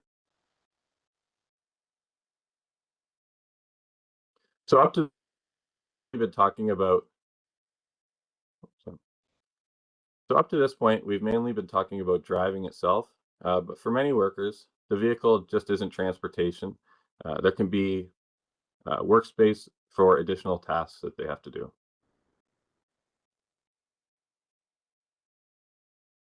So people take phone calls, you know, complete paperwork, plan their work, use laptops or mobile devices from their vehicles, often in between job sites. And this usually isn't because the vehicle is an ideal place to work. It's usually because it's available, it's private, and it's time efficient. And most of the workers that I've assessed, they talk mostly about that time efficiency and that, you know, we don't have time to go back to the office and set up. We need to work out of our cars. We have a certain demand that we need to meet, and this is the way to do it. Okay, so vehicles are designed for driving, not really for sustained administrative or computer work. Seats, dashboards, they're all optimized for visibility and control, not really for typing, reading, or prolonged screen use. As a result, you know, people improvise and they balance laptops on their laps, they work off the steering wheel, they twist towards the passenger seat is the most often that I see. Or adapt a space in which that solves an immediate work problem, but increases the physical load over time. But again, these are behaviors that are usually rational responses to the real work demands that they're facing. So we need to understand why it happens, what risks it introduces, and then how to make those situations less harmful when they can't be avoided.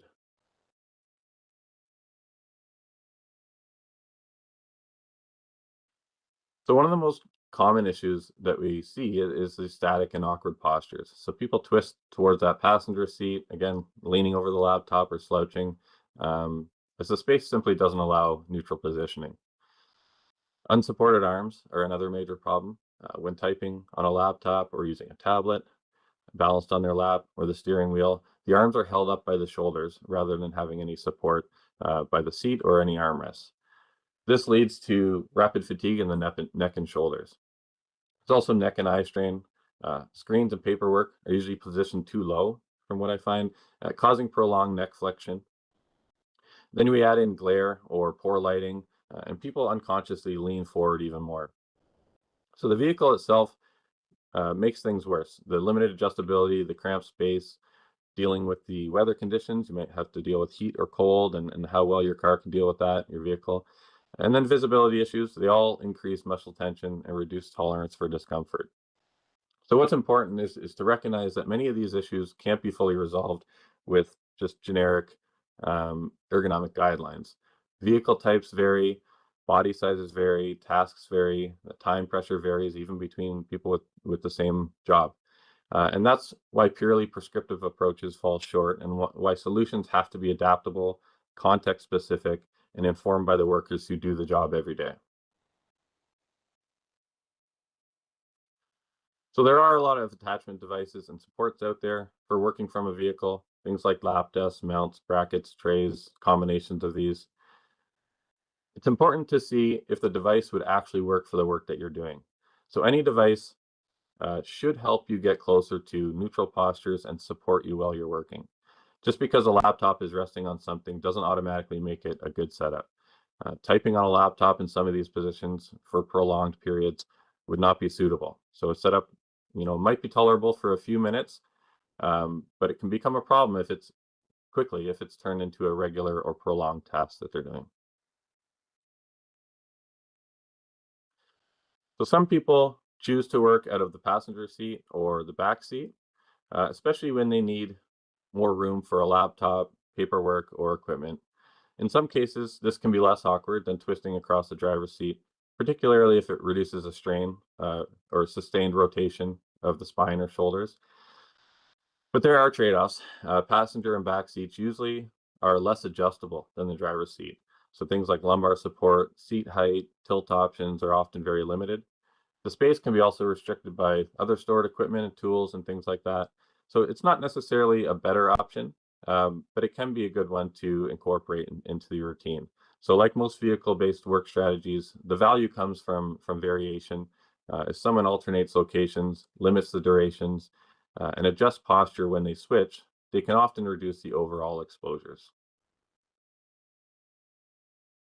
So looking a little more specifically at just some examples here, and this was done in a research study. So setups like A and B for where you put your laptop computer tend to create the highest physical load. So there's more twisting that you can see, there's more forward flexion, there's unsupported arms, and then that static posture holding that. Over time, these combinations increase muscle fatigue and the risk of low back pain and shoulder discomfort, especially when it lasts for more than a few minutes. So avoiding these high-risk posture patterns and worst-case combinations, given the real constraints people are working with, is important. So I often get asked, what's the optimal setup? And the answer is there really isn't one, but there's some guidelines that we can try to follow and ways that we can think about getting into better setups. So these images show real-world attempts to make the vehicle work. Some are better than others, but all of them are constrained by space, adjustability, visibility, and time. There's no perfect office in a vehicle, only less harmful setups. So the goal is to really, again, to reduce these extremes, limit the duration of them, and support variation. So that's where involving the workers' input becomes very essential, because when people doing the work, they're the ones that understand it and which compromises are unavoidable and which ones can be improved upon. Organization plays a bigger role in ergonomics than people often realize. When items are poorly organized, people end up twisting, reaching, searching, sometimes repeatedly, which increases the awkward postures and physical loads. So loose items can obviously create a safety risk while driving and contribute to mental stress when people are under time pressure, looking for something quickly. So simple strategies are keeping frequently used items within reach, securing items so they don't shift, and organizing the space around how the work is actually done and thinking about it before the day starts.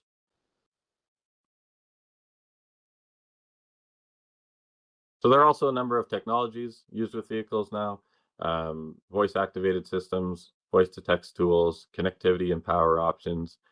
From an ergonomics perspective, the key is how they affect the posture and duration of the work they're doing and the exposures. So anything that needs adjusting should be set up before driving. But again, it should support the work and not just extend the amount of time that you can be doing that. So now I want to shift the focus a little bit more on the participatory ergonomics. And as an ergonomist, I definitely use this as much as I can. And working with OCal, we get to work with a lot of joint health and safety committees. We get to work with unions and management and the workers. And I get so much value out of the workers' input. They're the ones that are doing the jobs every single day. They think about it. They know what they can and can't do. And it's really good if you can, give them your goals and then help them come up with solutions with you. So participatory ergonomics is an approach that actively involves workers in identifying ergonomic problems and developing practical solutions within their own work context. So rather than relying on external experts and standardized recommendations, it recognizes that workers have detailed knowledge of their tasks, constraints, and the trade-offs. So this is especially important for mobile and vehicle-based work, where the conditions vary widely, and one-size-fits-all solutions rarely ever work. Participatory ergonomics doesn't remove the role of the expert. It integrates ergonomic knowledge with the worker to guide the decision-making. So when workers are involved, the solutions are more realistic generally, more acceptable, and more likely to be used and sustained over time. And the best solution isn't really the most theoretically perfect one. It's the one that people can and will actually use. So when we talk about risk assessment, people often think about, it requires complex tools or outside experts. But research out of Belgium describes different levels of hazard identification. So summarized by this Sobain model here. And what's important here, and what I wanted to highlight, is that about 60% of the hazards are identified at the screening level. So these are by the workers based on their firsthand experience. Another 25% are identified through observation, often by joint health and safety committees using checklists, surveys, or simple assessment tools. And more detailed analysis and external expertise are important, but they're needed far less than people would assume. So participatory ergonomics works because it builds on where hazard identification actually happens. And we do have a number of tools. I won't go into the details of them, but at OCal, such as PainPoint, Hazard Assess, that you can download on your phone, and they allow you to, the workers, to create reports and say, identify hazards and report them to the joint health and safety committees. Again, putting the, more emphasis on that screening level and the frontline workers. So in practice, workers often identify simple but impactful changes, like reorganizing storage to reduce twisting, relocating frequently used items within easy reach that they know are important, or changing the order of tasks to reduce the spent time in awkward postures.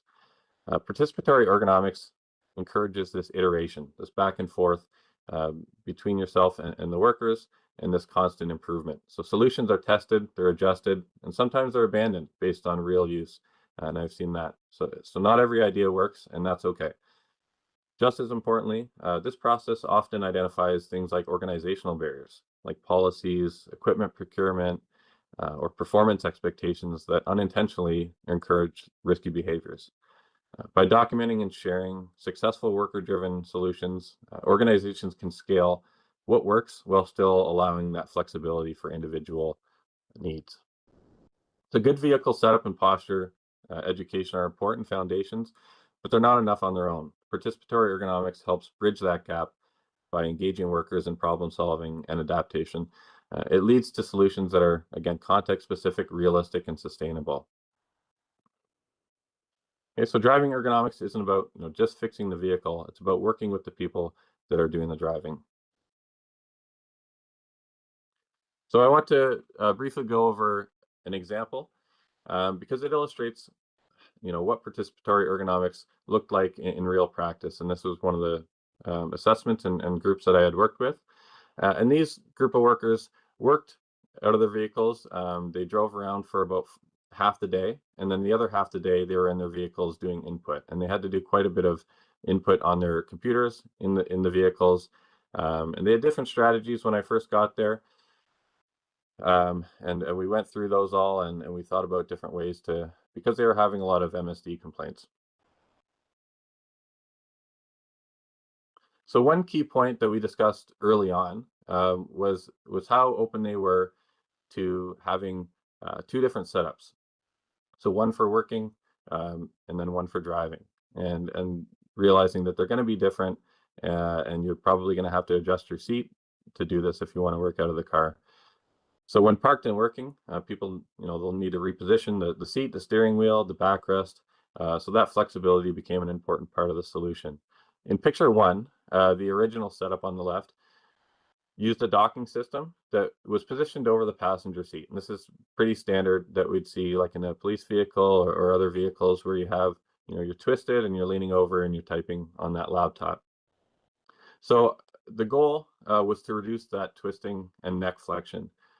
So we then switched to a system that attached to the floor of the passenger side. And we found, this very sturdy, more expensive, but it was a good mount that mounted to the passenger floor, and it allowed you to move the monitor, the tablet around, and it secured it very well so they could use it while driving and leave it there. This allowed more adjustability, but also created some new problems. It took too much effort for one to reposition. It wasn't easy like a computer monitor that you could just move around. You really had to, unscrew it and move it around. It took a lot of effort. It interfered with the mirrors if it wasn't positioned too low. So instead of bringing it up higher, like we would have liked, they would just leave it low because it was too much to move it all the time. And if it was up, it was in the way of the mirrors while they were driving. So it also removed the ability to use the passenger seat, which some of them expressed they like to sit in the passenger seat as it gets the steering wheel out of the way. So in picture two, what we went with was a steering wheel mounted option. And this eliminated the large monitor arm and any issues with that, and reduced the neck twisting. But the screen really still sat too low. As you can see, it's more on the bottom of the steering wheel there. And this led to more neck flexion and forward leaning. Then we found that there was a strap that could be added to the monitor that could make it attach on the back of the monitor and then sit up on the steering wheel. And that's shown in that third picture there. This helped somewhat, and it was quick and easy to use, but it wasn't ideal for some of the taller workers. But then when I returned to assess another vehicle, the workers were excited to show me a further adaptation that they had developed themselves. So one of the workers had taken an over-the-door folder holder from the office that they were working in and placed it over the steering wheel. And then the monitor could just sit up in that. And this is shown in the final setup, shown in that last image, and allowed the screen to sit higher, closer to eye level, which what we were aiming for. It was quick and easy to adjust, easy to switch between driving and working, and avoided many of the earlier compromises. So throughout these assessments, there were many discussions with many different workers and members of the Joint Health and Safety Committee. Some preferred different setups for different reasons. Some worked long hours doing a lot of typing. Others made more short, quick entries and preferred maybe just using the touch screen instead of creating a whole office setup. And some wanted, just quick setups, where others were more inclined to use the full setup. So rather than prescribing a single correct setup, I focused on explaining the goals. So things like centering the screen in front of the body, bringing it up to eye level, reducing the awkward postures, maintaining as much support as possible while working. So once they understood these goals, they were very engaged and successful in developing solutions that worked for their tasks and their constraints. And this is a good example of how participatory ergonomics helps turn real-world constraints into workable, sustainable improvements. So just in summary, some key takeaways from today that I want you to remember. The most important are the MSDs develop gradually through cumulative exposure rather than from one single event or posture that you have to fix. And risk comes from a combination of factors, especially when recovery is limited.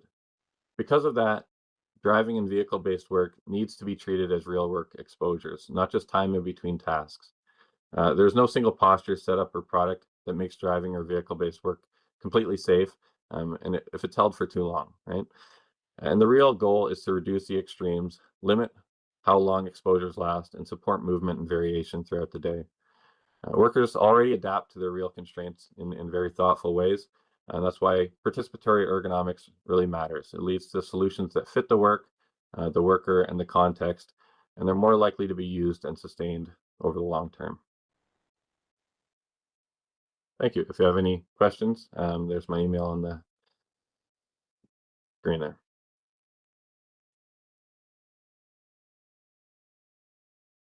Thank you. Caitlin, do we have any questions from online? Yes, we do.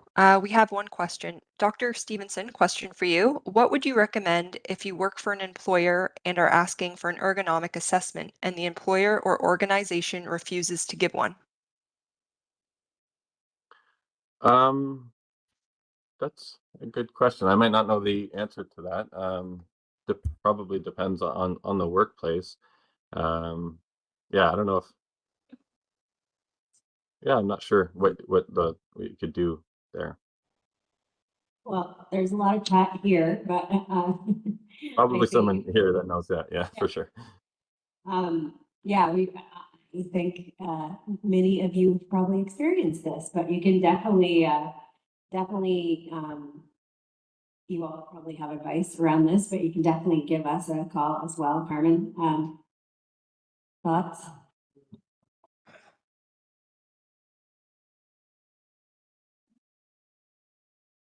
Yeah, I think that's an interesting question. I think the best way to do it is pose it as identify an actual risk, and then the employer, once you identify it under section 25 of the Act, general duty clause, has to move to mitigating the risk. That's when you would have an intervention. So first identify the risk or the risks, and then move to the intervention. That'd be the smartest way of doing it, my opinion. I like it. Yeah, it depends on if it's so complicated. Is there a committee? Can you go to the joint health and safety committee? Can you go to a health and safety? So many angles. I'd like to hear Carmen. I was just gonna say too, I work at the hospital and we have people who drive for work and often they can have an assessment done and a lot of education can be provided for that. So I think like, for example, your presentation is super helpful when people think of an ergo assessment. Sometimes they're looking for equipment. But in this case, it's very difficult for an organization to maybe support a new vehicle, but they could definitely help with behavioral changes for the worker, taking more breaks, or like you said, some of those other smaller equipment things that you could get. Hi, I'm Vivian Cheney. I'm a National Health and Safety Specialist with CUPE. And when I get those kinds of cases, one of the things is usually the answer is coming from middle management. To be blunt, I don't really care what middle management says. And so when I'm getting a bill from middle management, they have executive directors, they have boards of directors, and I'm a board member on for several organizations. I can guarantee you there's no chance in hell that I'm going to accept personal liability for my employee not doing his job. So when you get a bill from middle management, just remember that there are folks above if you need to push solidarities in action. So all of us are happy to support, and reasonably ought to know and the due diligence defense are excellent tools to use. Thank you. Caitlin, did you have any another one for online? We just had a couple comments that I wanted to say. In the chat, we had no having ergonomic tractors on our farm have been great for our employees and great presentation. That's for the chat. Thanks. Was there anyone else in the audience that would like to ask a question? Yes. Oh, can I ask a quick question on headrests?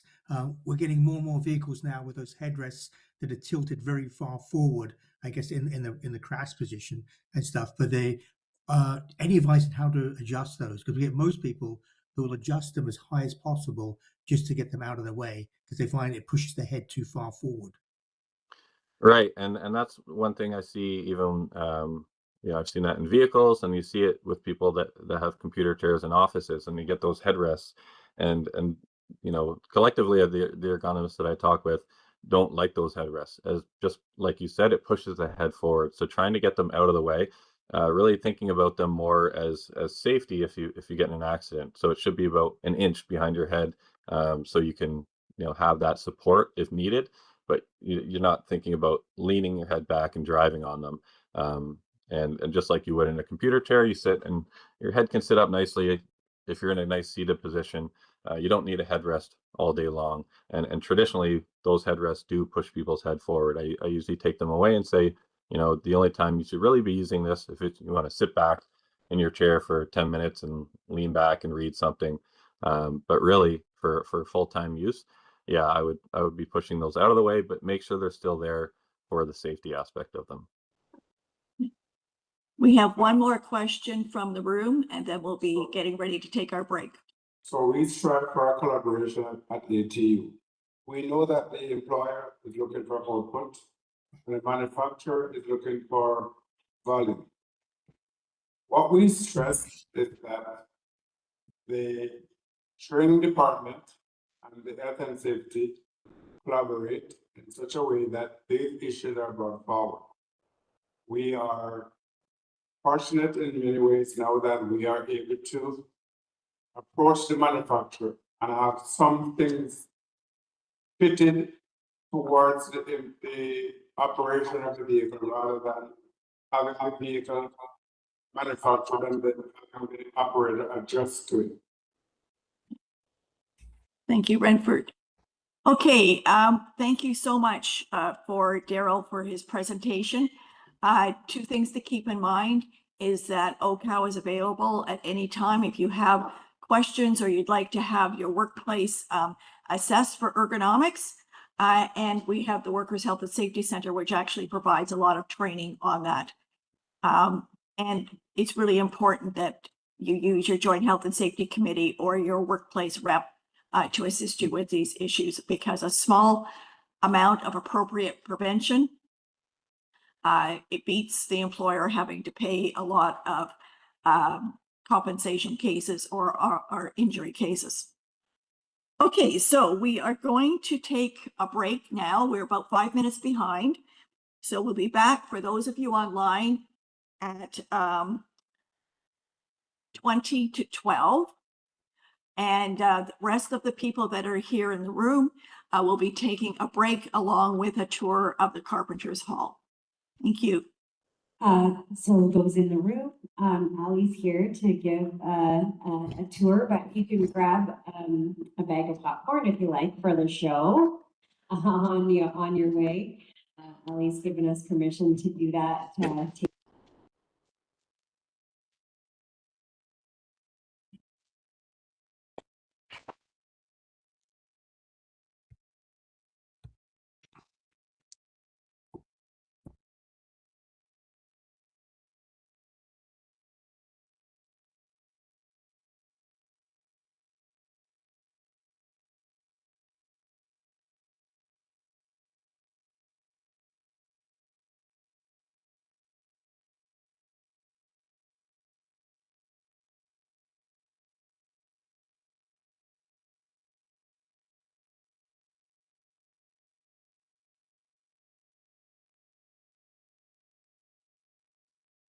Okay, perfect. So while the in-person attendees are getting a tour of the Union Hall, we will be doing an online tour and background session. So I'll just share this in just a minute.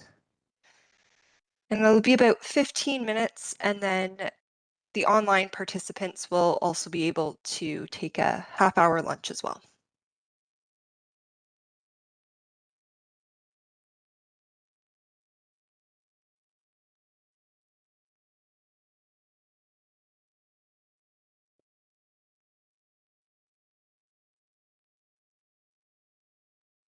Okay, perfect.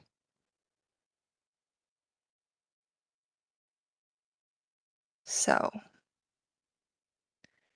we'll start with the CRC training overview and end with a few videos.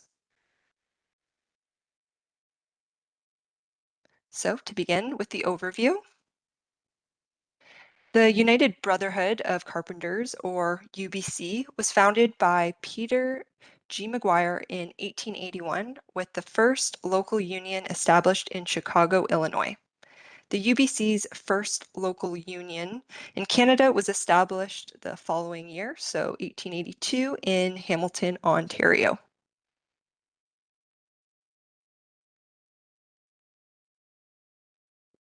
The Carpenters Regional Council, or CRC, is a large council within the Canadian district of the United Brotherhood of Carpenters. The CRC spans from British Columbia through Ontario, including the territories. So here you can see a map of all the different districts.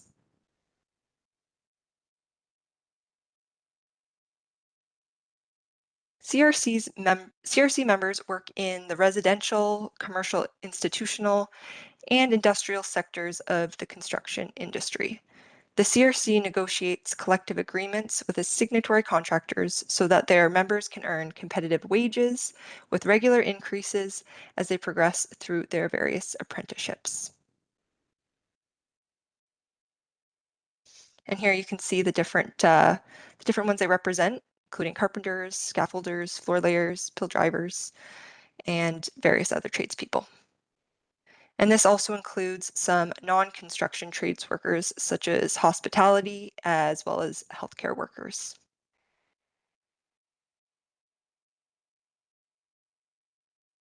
So when it comes to benefits, members earn a comprehensive health benefits package, and that is completely employer paid. And that's for not only them, but also their families.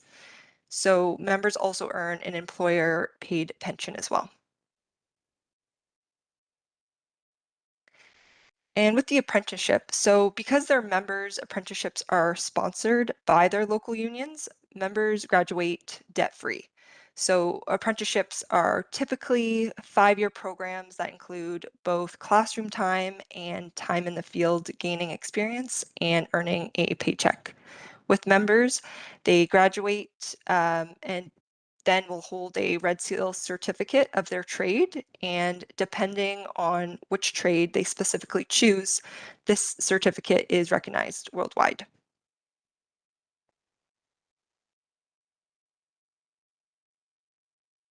So to go a little bit more in depth on the training,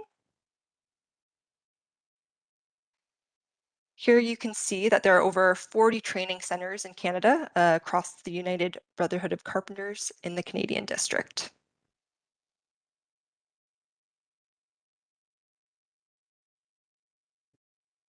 And with the training programs, their safety courses are OSHA aligned and provide their members with the safety training that's required on job sites, such as fall protection and confined space. They also offer upskilling and development through specialized courses such as scissor lift, aerial boom lift, and telehandler, first aid CPR, tool-specific courses, and site-specific hazard awareness courses as required by the contractor.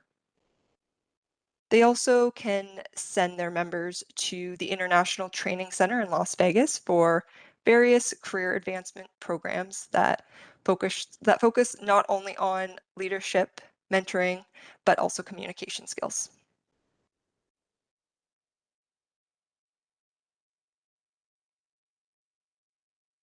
So here are some of the components of the apprenticeship curricula for the 3 main trades they represent.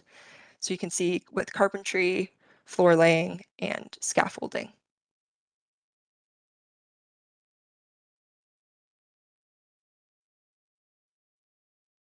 So before we get into a few of the videos, just to conclude, the CRC members are among the highly skilled tradespeople in the construction industry.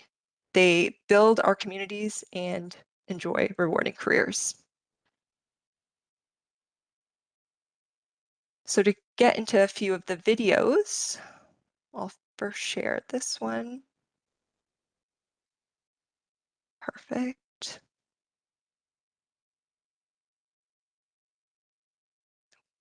Just waiting for it to play.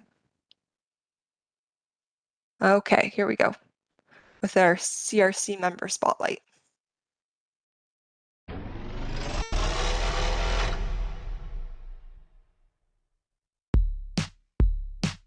My name is Yuliana Muratova. I'm level 3 carpenter apprentice with local 1598. In the past, I was a professional athlete. I did freestyle skiing moguls.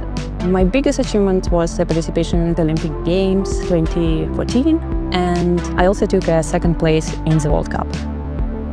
I spent a lot of time outside in different weather conditions being an athlete, so a kind of similar experience right now as a carpenter. And of course, it's both physical activity, but I find in carpentry that I put effort and I move along the path, and I know that I would get to success.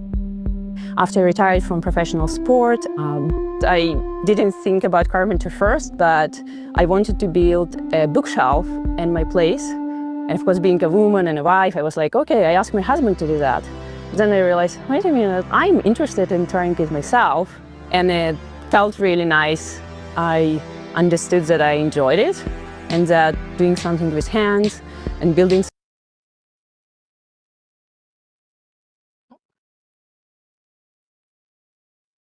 something, it feels really nice. So when I heard about carpentry, I was like, oh yeah, it's something that I want to try and see how it goes. What also appealed to me about carpentry is that it showed growth, professional growth. So it was nice to see that very precise plan of how I can build my skills and how I progress with my wage. Pretty fast, in my opinion, in comparing to other professions. And just combination of learning and work at the same time, it's also what I like a lot, and I just wanted to try it.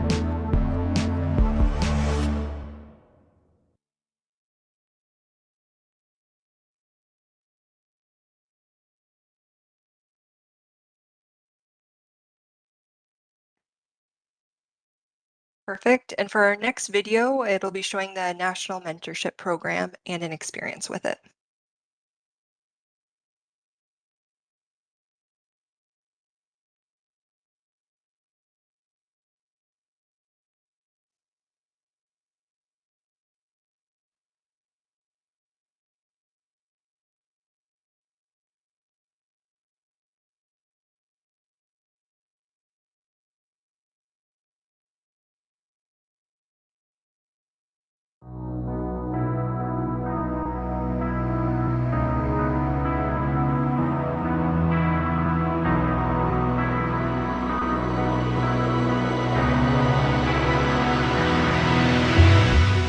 I think the trades runs on mentorships. You can learn everything from a textbook.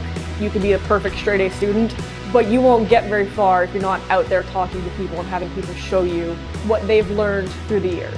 I've had a lot of people to look up to and that really pushed me in the right direction to get to where I am today, and I want to do the same for other people. If you have someone in your corner that you know will always just be there, it makes a huge, huge difference. If you're becoming a mentee, then you have someone guiding you along the way and supporting you. It's kind of like having a personal cheerleader who also is teaching you. I had some guys on the board. They helped me out through some hard times, brought my spirits up when I had some doubt in myself, and I'm here, I'm thriving, and they help me be the best that I can be. It's a shortcut to success. You have people that are more experienced, that are willing to support, and we should take every opportunity we can in order to tap into that. Everyone is still learning. It doesn't matter if you're a first-year apprentice or if you're a Red Seal. There's always new ways of learning things. Sometimes when somebody comes at something with a fresh set of eyes, they'll have ideas that you've never considered before. It's helped me become more confident in my work and in the workplace, certainly, but I also find that I'm having more confidence just generally in myself. Technology and stuff changes so fast, so I learn a lot about technology through especially the younger generation. The learning process never ends in life, and I feel like when you're mentoring, it points out things where you can always get better.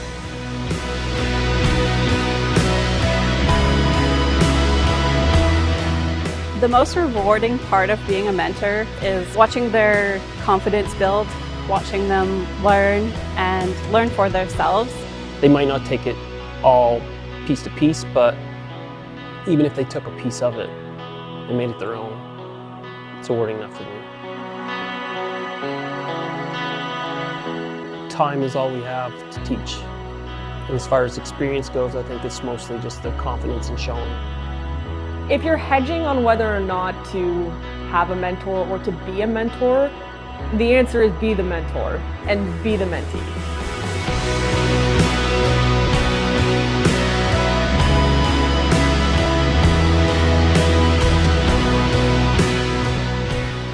We all need each other to work safely and to work quickly and efficiently. At least give it a try and see what it's all about. What's the worst that's going to happen? You have someone that supports you and you have someone that is there along the way. All you do is learn and apply those skills in your field. It's going to take time, it's going to take dedication, but you will get a better, more rewarding career out of it, hands down, if you work with a mentor. We need mentors to help build the culture for our union.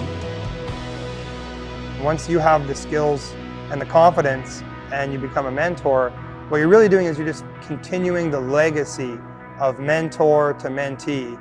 And so to be a part of that is why I became a mentor.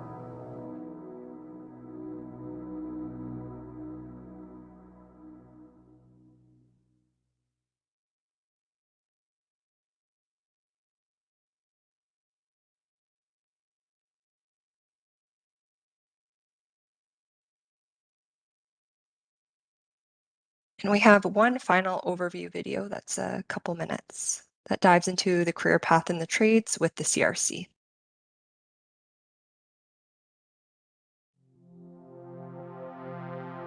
The opportunities in the trades are so huge right now. There's nothing to lose. It's a debt-free career. For many years, it was you have to go to university and get a degree to be successful. And I would say, well, there's been another career path all along, and it's the trades career path, which is a very rewarding, fulfilling career. And so I would say, look to the trades. Try the trades out. I mean, the worst case scenario, you don't feel it was a good fit for you. You still made some money, some life skills, some friendships, and you might find that you really like it. With the pension and everything like that, to me, and not quite having a family started just yet, it means everything to me. Me and the missus, absolutely. What I love the most about it, being out there with all those people and making something, helping everybody do something, achieving that one goal together. And then at the end, we all get to see it and see what we have created, what we have done.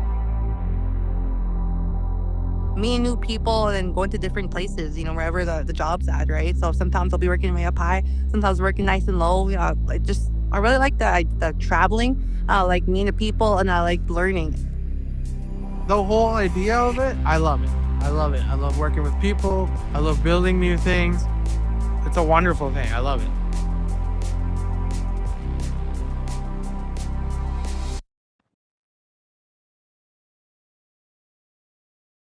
And that's everything. Perfect.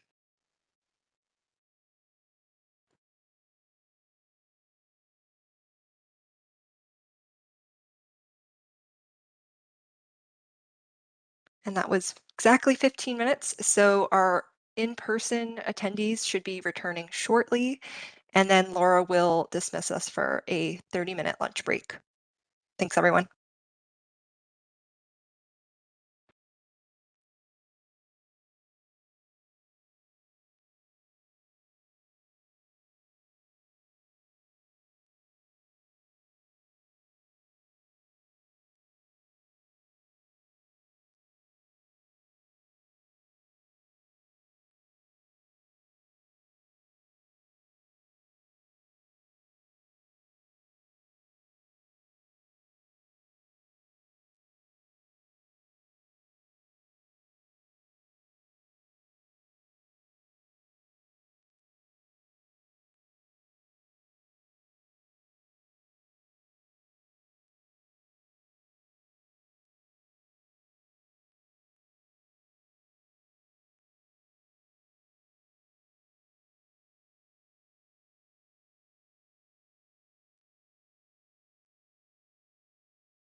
So, Yeah, so you need to step up a little bit because no, I know, I'm not gonna Yeah. speak yet, okay. because Maybe we're just move gonna this start and, 11:32, we're gonna start 8 minutes. Oh.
Hello, everyone. Welcome back to our final speaker for the day.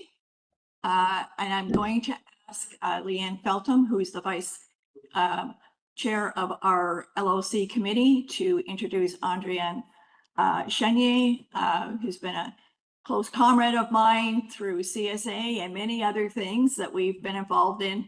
And she's going to speak on the mental health aspects of working in vehicles. So Leanne, if you can do the informal bio for Andrienne, that would be great. Thank you. Thank you, Laura. Good morning, everyone. It is my pleasure to introduce Andrienne, who is a CUPE National Health and Safety Representative from Northern Ontario.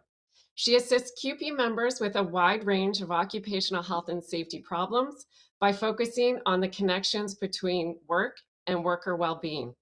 Her areas of focus include psychological health and safety, work-related violence and harassment, and conflict resolution. She is a neutral third party for conflict resolution based on common interests and also is a certified instructor for mental health first aid. Andrienne is a consultant, a school board trustee, a director on several boards, including the Public Services Health and Safety Association, OCOW, and the Institute for Work and Health.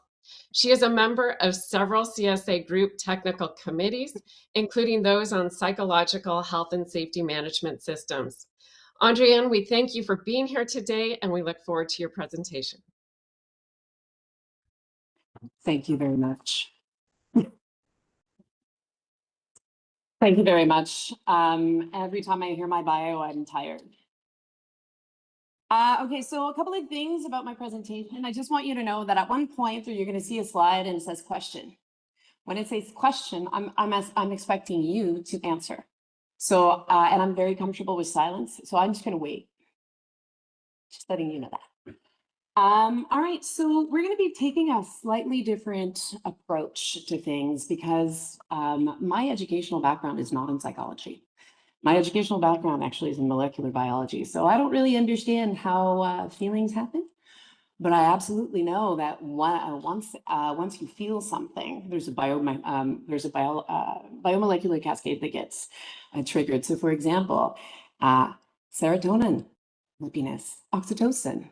That's love or bonding, satisfaction, that's dopamine. Stress, we're talking talking cortisol, and we're talking fear, we're talking adrenaline. Those are things I really do understand. So what I'm going to be talking to you today is actually the physical connection between the work that we do and how we get stress injuries or psychological mental health injuries. So I hope that you're ready to take this little ride with me. Oh, look, and it doesn't work.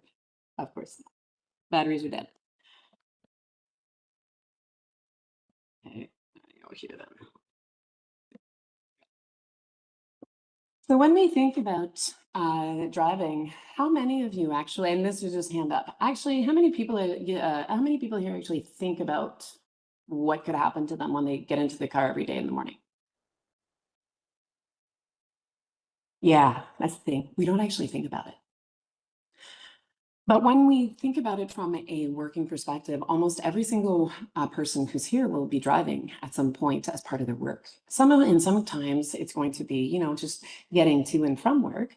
But sometimes in work, there is a great deal of driving. And I mean, Daryl has given you a great overview of the physical toll that driving takes on you. But there's also all of the other stuff, not just the stuff that comes from twisting, or the stuff that comes from postures. All right. And we also have to think about how the cognitive load. What is our brain doing when all of these things are happening? What is our brain? How is our brain responding to things like this, right? Police investigating threats, racially charged comments made against a GRT bus driver. How about Ontario man charged after GO bus crash sends 6 people, including a baby, to the hospital, police say. That's just a highlight. That's the big stuff. That's when it finally hits the news. But if you think about it, what are some of the things that you need? What are some of the loads that a person might be actually looking at? So when we put it all together, this morning, Daryl gave you the physical aspect and he spoke about psychosocial hazards. But when we think about disease, the different types of disease that can come from driving, well, I had a really great overview of musculoskeletal injuries that come from lifting. You can also lifting, driving. It can also come from violence. You get physical musculoskeletal injuries because, you know, when face-to-face happens, sometimes you end up having to, you know, defend yourself and oop, you've wrenched something. But there's also though these occupational illnesses driving around. How many of you are driving very large vehicles, like vehicles that burn diesel?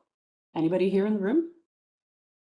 So occupational illnesses is one of those problems. If you're a transit driver, if you operate heavy machinery, when you are hauling construction materials, if you anything that burns diesel, as soon as you get to diesel emissions, you now are being exposed to something that is a carcinogen that can cause a whole slew of different types of cancers.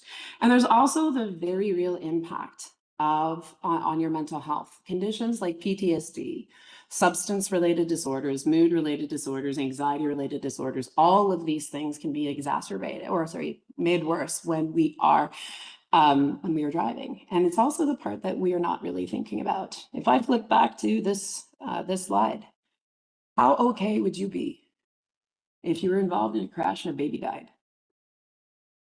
How okay would you be if you had just been verbally assaulted for just, you know, existing? How okay would you be if you were driving really, really tired and overworked because there's some short shifting? So when we think about those kinds of things, we have to think about the toll that it takes on the actual thinking energy that it takes on our brain. Because if our brain is not working, the rest of the machine is not going to be working either. I like to use an analogy like computers. Most folks are familiar with computers. Has anybody here actually successfully used their computers when the blue screen of death shows up?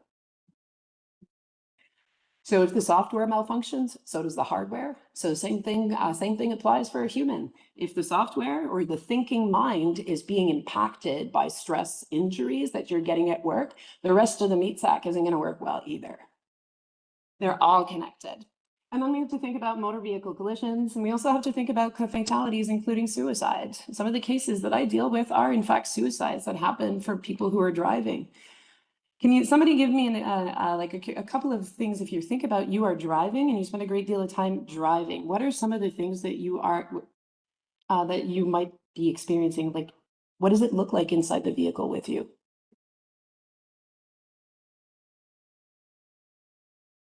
Are you alone? Boredom, fatigue, you're alone. So everything that you're going to be doing, sometimes you get distracted because how many of us have, a whole bunch of competing interests to driving. There's a whole bunch of things that happen. And so suicide, not outside the box. I am dealing with a case for a fatality investigation right now in a workplace where it was in fact a suicide and it happened in the work vehicle.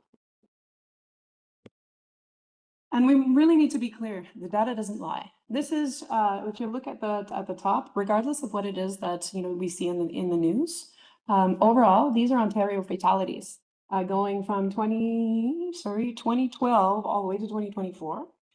And I'm a nerd. So when I look at this, this is a flat line. So whatever it is that we're doing, whatever the news is telling us, we haven't materially changed these parts. And so the top is traumatic fatalities and the bottom is occupational disease fatalities. And Carmine made a really, really great point about occupational illnesses. Just think about the 3,000 people who are exposed to every year develop a new cancer, and only 400 of them are showing up in the healthcare system as being occupationally exposed. But we're not, whatever it is that we're doing, we're not really affecting the most severe things, which is disability and death.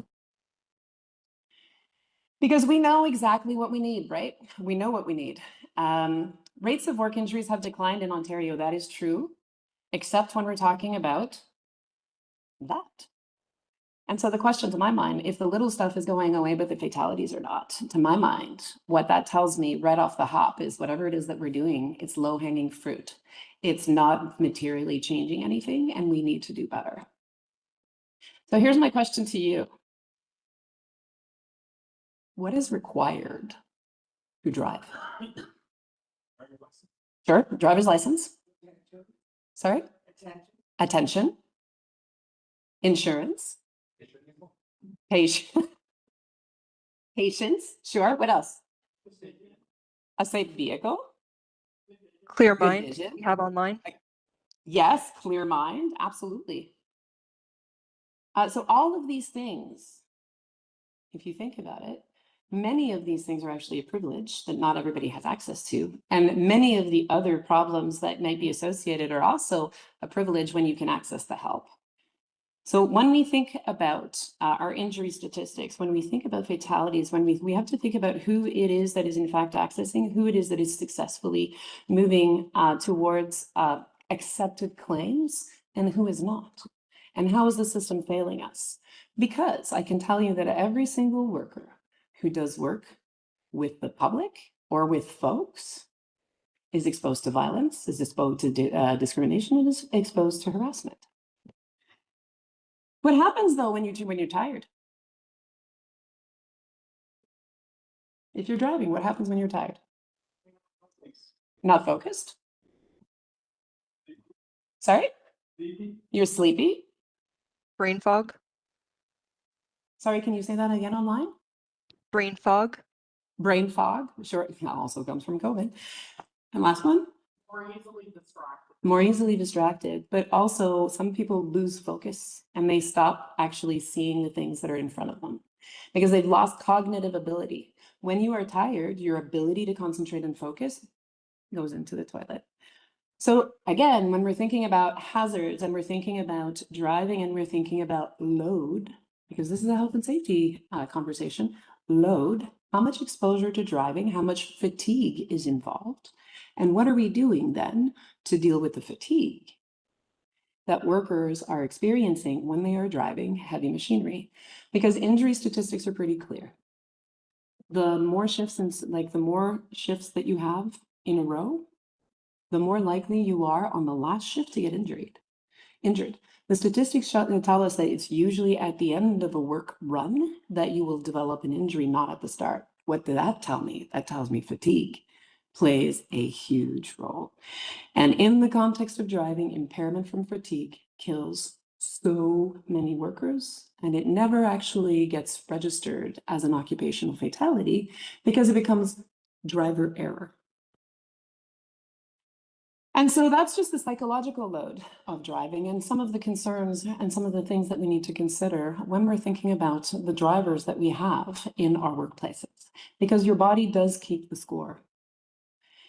And so the question that I've got, or that I usually get asked, is how do we get from something that's out there that doesn't even touch me to an injury? Like, what is the connection between the two?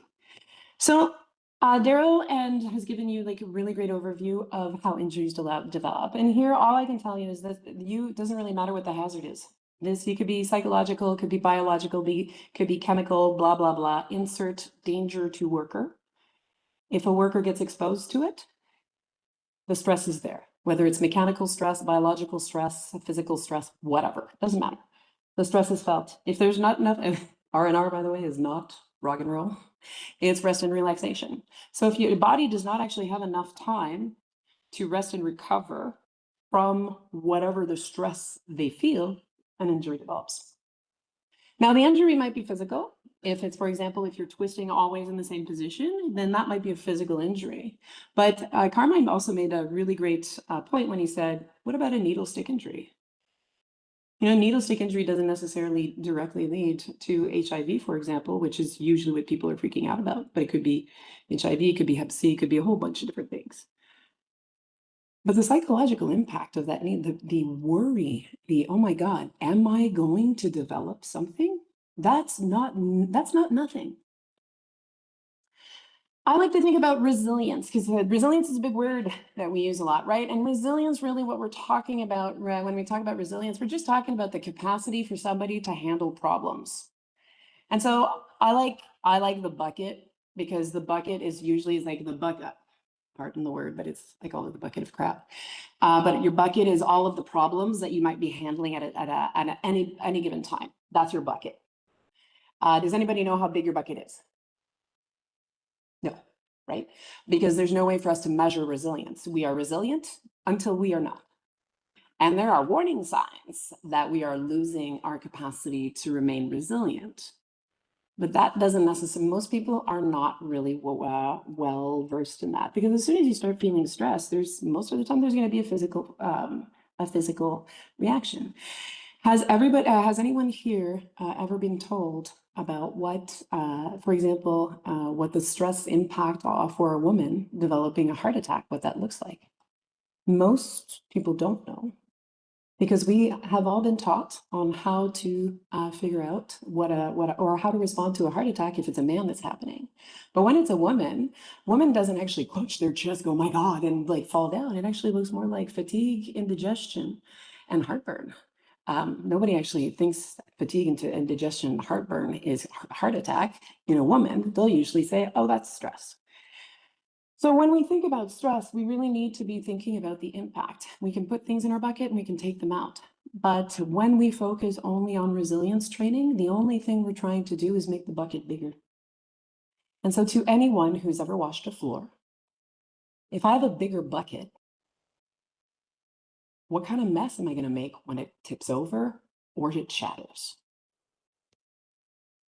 And the other bit, I always like to I'm a science nerd. And so how do we get from the outside to stress injury? Well, it's the optic nerve.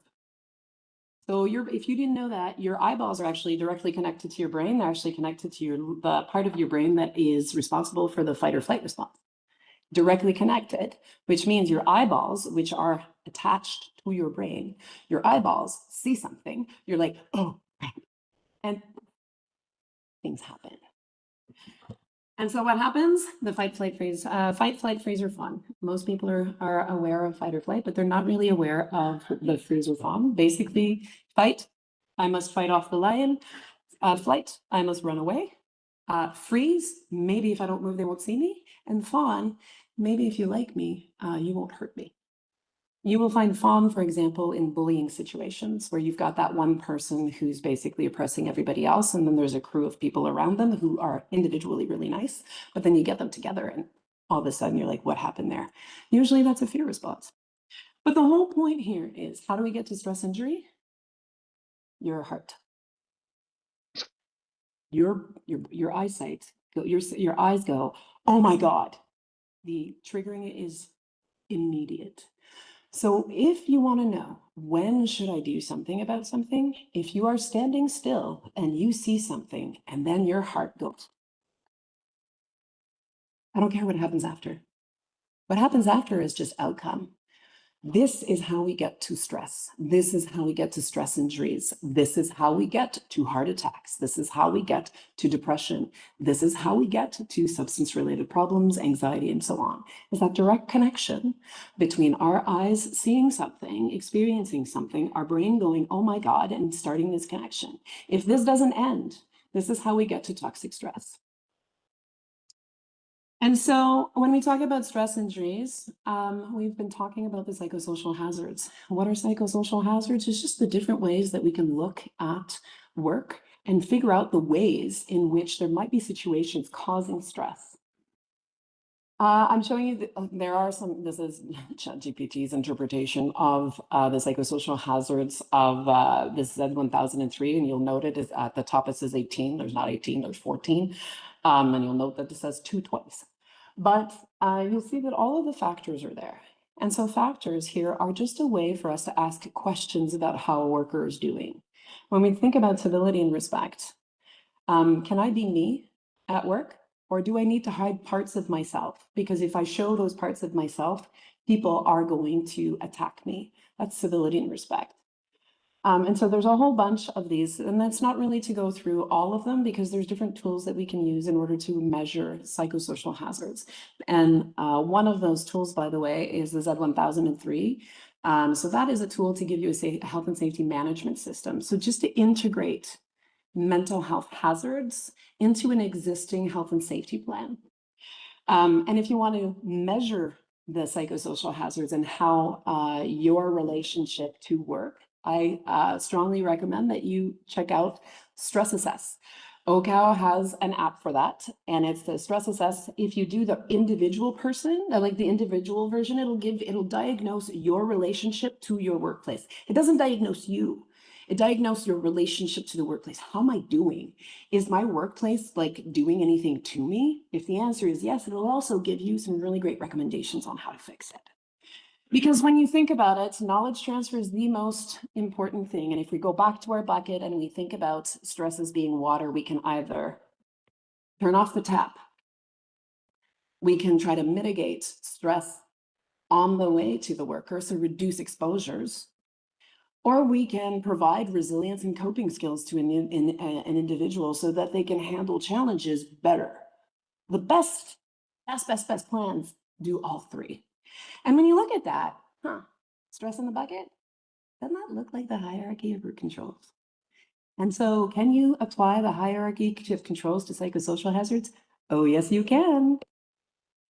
And so this is where I want you to focus. These are psychosocial hazards. These are problems in work. These are things that we can, in fact, address with our employer. And these are things that we can measure. These are things that we can fix. So how do we do that? When there are injuries, a notice report is required.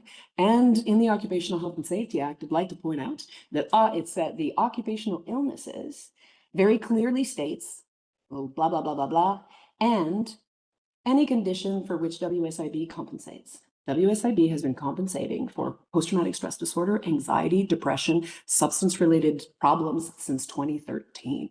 So if I'm seeing those kinds of things, I would be expecting to see an OC illness report under Section 52.2. And if somebody were to, in fact, experience something that's drastic enough to threaten their life, I would still expect a notice under Section 51. And so once you've got the notices, at that point, we can act, because with information, we can start asking questions. And I'm just highlighting for folks that different incidents or different outcomes of an incident will have different timelines. If there's an incident where, it happened, but there's no injury to folks, that's something the Joint Health and Safety Committee should be discussing at the next meeting. If, however, a person has now taken time off to go see their physician because they haven't slept in 3 days after seeing whatever it was, or they've started throwing up and, GI tract all over the place, I would still expect to see a Section 52.2, and then I'd be asking questions. And God forbid, and that's within 4 days, with all of the information, including who the worker is, what the type of injury, and what the employer would be doing to prevent a new exposure. And then if it's a Section 52 or a Section 51, we're allowed to investigate. Investigation looks a little bit different depending on the outcome. If an investigation is required, you can do it either under two auspices. You can do it either as a certified worker representative who's receiving a report going, wow, that looks terrible, and I think I may need to do a dangerous circumstance investigation. Boom, you can do that one. And if, God forbid, it's a critical injury or fatality, workers have the right to investigate, not tag along, not, hey, nice to be here for the employer to tell us what to do. We get to investigate. We investigate, 931. And if you're looking for different ways to find solutions, there are different options. Of course, if you are unionized, the grievance procedure by far is going to be the best one, mainly because the Ministry of Labor's or the Occupational Health and Safety Act only deals with very narrow definitions of things, and it also just says whether something is present or absent.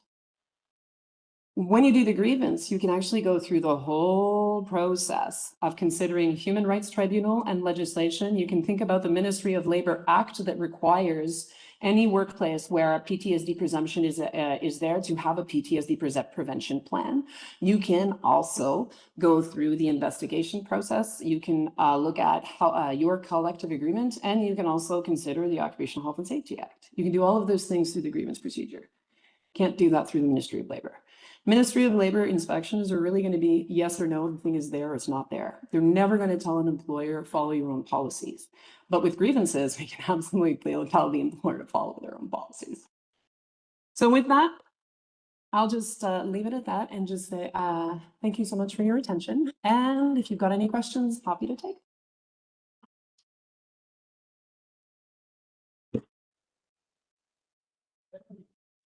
Thank you so much, Andréane. Caitlin, do we have any questions online? Nothing as of right now. Oh, we do have one. Just great presentations today. Will the PowerPoints be provided to attendees at some point? Carmen had. Okay, so we do have a question in the room.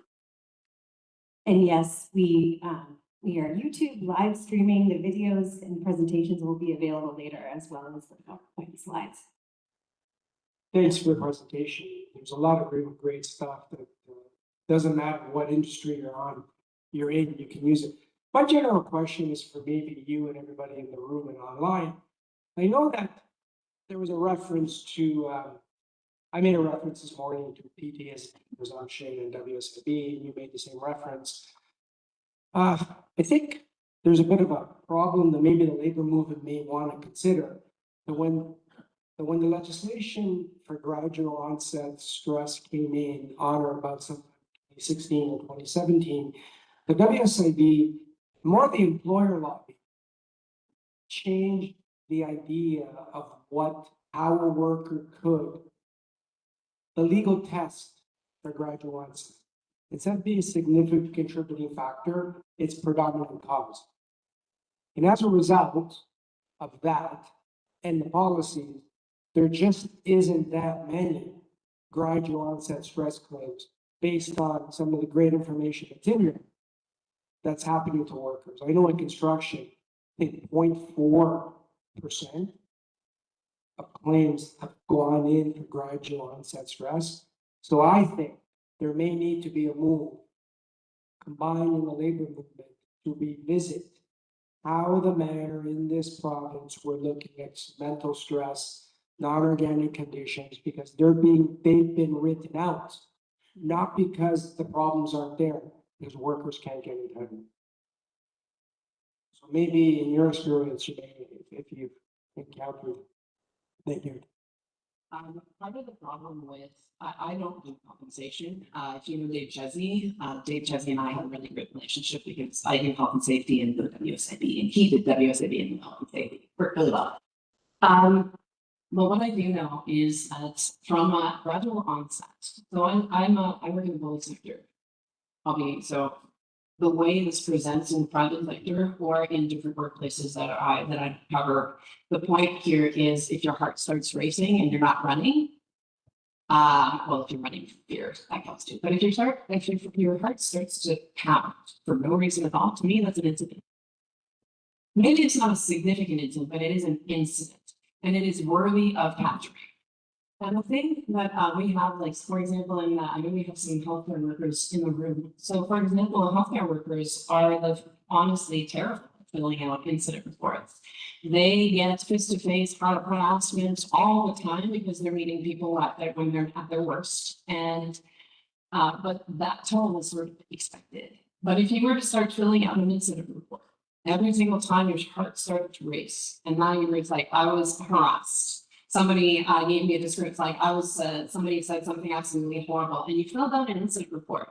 And then later on, you get to, and now all of a sudden that it's not sudden, but now gradually your incident reports will support the trauma or the exposures that you've got at work. It makes it a lot harder for WSIB then. If you've got, for example, in the last 6 months, you've got 15 or 16 different incident reports of violence, harassment, and discrimination, I'd be arguing that the reason I'm depressed or the reason that my substance-related problem has gotten worse is because it was 15 or 16 incidents and no time in between to recover. You just die. The other thing to consider also is just because you didn't react or you got over it. I'll be as a full disclosure, I'm a person who lives with PTSD. I've survived violence that was bad enough for me to develop a lifelong condition. What I can tell you is that those incidents stack. Even if the first one didn't get you, or the second one didn't get you, or the third one didn't get you, or the 100th one didn't get you, the 100th one might. I had a paramedic who told me he was fine with vital signs absence on the child. Not a problem. Not a problem. Developed PTSD like that, doing vital signs and responding to a sign, vital signs absent on a child who was same age and sex as this kid. And all of a sudden it was his baby now. And all of it, and then as he described it, was all of the dead babies were in the room with me. So fill out those incident reports, because those incident reports, they are in fact permissible, because WSIB compensates for substance related problems, they compensate for harassment, for mental health, depression, anxiety and PTSD when you can demonstrate the work link. Fill out your incident reports, that's your work link. I don't know if you could expand on stress in the sense that it could be chronic or intermittent, and expand on coping skills. Yeah, so if I understand your question correctly, what you're asking me is what happens if you have a chronic but episodic illness that all of a sudden gets reactivated. Same difference though. I'm saying that stress can be chronic, it could be intermittent. Yeah. And the coping skills might be also different in that sense. Yes, but here's the thing. When your heart starts to, so the chemical cascade, your heart, like the wear and tear on your heart, the wear and tear on your muscle, like as soon as you get adrenaline that hits, your bloodstreams basically just does this. Your eyesight gets brighter, your blood rushes away from your center into your limbs so that you can either, lift the car to save the baby, fight off the lion, to do the things, right? You're not really thinking clearly at that point. You are reacting. And if you've been trained well, you are responding. But that stress still accumulates. The point of stress is that it's supposed to stop. And when it stops, you're supposed to have rest and relaxation to get to recover from it. If you do not have the rest and recovery to recover from the stress, then the stress hasn't gone away. You haven't recovered from it. You haven't come back to your baseline. So if you think about it as a staircase, every single time, if you don't have enough rest and relaxation, you're not starting from the ground floor. You're starting somewhere on that staircase. And then you're adding, and then you're just adding, and then you're adding, because you never have the opportunity to go back down to recovery. And so when we're talking about stress, whether it's chronic just all the time terribly, or really big bursts of like big activity, all of those things will stack on it's the wear and tear on your body that's the problem. And it's the wear and tear on our body, because think about if you are sitting in a chair and your heart starts to pound like you're running a marathon, your body is responding like you're running a marathon, except you're sitting in a chair.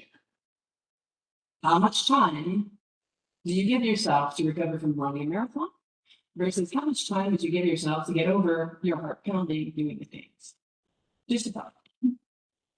Caitlin, I noticed there were a couple of comments that came up. Are there any questions on that? Yes, we have a couple that say, could you please just touch base on the Form 51 and 52 forms? They're not really forms. Well, there might be forms in the workplace, but I'm talking section 51, section 52, and for the building trades, section 53. Those are the provisions of the Occupational Health and Safety Act that require the employer to provide information to folks when something happens. And so the way that it's structured is if an incident, basically what is an incident? Something that was unscheduled that happened. That's an incident. It was like, oh my God, what is this? And by the way, violence should always be unscheduled but not unexpected. So when you think about section 51 says that if a worker is killed or critically injured, that the employer has to provide information, and the information is prescribed in Ontario Regulation 420/21. And so the employer has to provide the trade union, the Joint Health and Safety Committee, and the Ministry of Labor with immediate notice. So pick up the phone, oh my God, something happened, get your butt there. And then within 48 hours, they have to provide that report to the trade union, the Joint Health and Safety Committee, and the Ministry of Labor. The things that are in Section 3 of the regulation. So it's like name of the worker, injury, who was there, what was involved, the name of the physician, details, like very like details of the injury, and the most important part, steps taken to treatment and recurrence. If you've taken steps to prevent a recurrence, you've done a risk assessment. If you've done a risk assessment, I want to see it. So that's section 51. Section 52 is if a worker is after an incident of violence, whatever, if a worker requires medical attention or not and or cannot return to work, then you need to file within 4 days. You need to give that same report: who, why, what happened, who was there, steps taken to prevent a recurrence.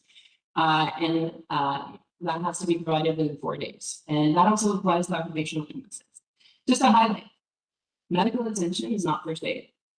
But medical attention, if a person goes to see a physician 2 days after an incident because they haven't slept in 2 days, or they've been throwing up, or that is they sought medical attention because of an incident of violence. There's no timelines in there for the report, or there's no timelines before for the incident, only that there was an incident and you sought medical attention, or there was an incident and you were so traumatized by it that you couldn't return to work, you have to go home. Hyperventilating in the corner, whatever, you couldn't return to your usual work. And section 53 is when that happens in the construction zone. Again, regulation for 2021 applies. Does that help? Thanks, Andy. Okay, our last question. Oh, hi, I'm Liz. I work at the Royal Ottawa Mental Health Center, and for about the last 10 years, I've been driving somewhere between 600 and 1,000 kilometers a month, specifically for work. And my subjective sense is that in the last maybe 3 years, there's been a really noticeable difference in a lot more like speeding and aggressive tailgating and people like cutting off in traffic or blatantly driving in the bus lanes and all of this sort of thing. And I wonder if anybody's kind of looking into like, is my observation like valid? Is this really happening? And what are the causes? I mean, it's definitely felt more risky to be driving that much for work in the last few years than it was sort of the 7 years before that. Mm-hmm. Honestly, like I spend a great deal on deer roads like a lot. I agree with you on that. If you're looking for statistics, I think we find them at the NTO. But the one thing as we were talking, one thing I was thinking about was, I wonder where you're driving. And then I also wonder whether or not, because one of the things I've noticed since COVID, I don't know if anybody else has seen it, but stop signal on the highways sucks. Like really, in some places, there's like dead zones. So my question is, when you're telling me, oh, I'm driving to all of these places and I'm assuming you're doing some compared to a point where you're going to clinics, are you driving through any of those dead zones? And if something were to happen, how do you call for help? I'm within the city of Ottawa. Okay. So the is not a factor. Okay. Well then, for statistics, what I would suggest is just looking at Ministry of Transportation. They will have statistics on all of those things, including usually they also have stuff on hazardous driving. Thanks, Andy. And I'd like to thank all of our speakers today. One of the themes that has come through from all three of our speakers is the necessity of documenting, right? We need to document, even if the documentation doesn't seem like it's got a place to go right now. WSIB, arbitrators, whoever, they love to see documentation, and it's important for you as workers, as Joint Health and Safety Committee members, as unions and non-union people, to make sure that you, from the time you start work, and I mean, as a young person, we're older now, a lot of us, but keep documenting what's happened to you, keep it in a safe place because you may need it for later on, especially if you have to fill out a form, especially if you have to make a claim. You've got that information. Our minds fail. So make sure that you do that. I'm going to invite Kimberly and Sean up to help me give the final closing remarks. I just want to make sure that you fill out the survey, and if you want a certificate, that you make sure that you get that. If there are any other questions that you might have or come up later, you're going to get information that will give you access to contacting our speakers. And we have taped the session so that you can share it amongst your fellow colleagues. And we'll have that posted at some short time for you to see. Thank you so much, Andrea.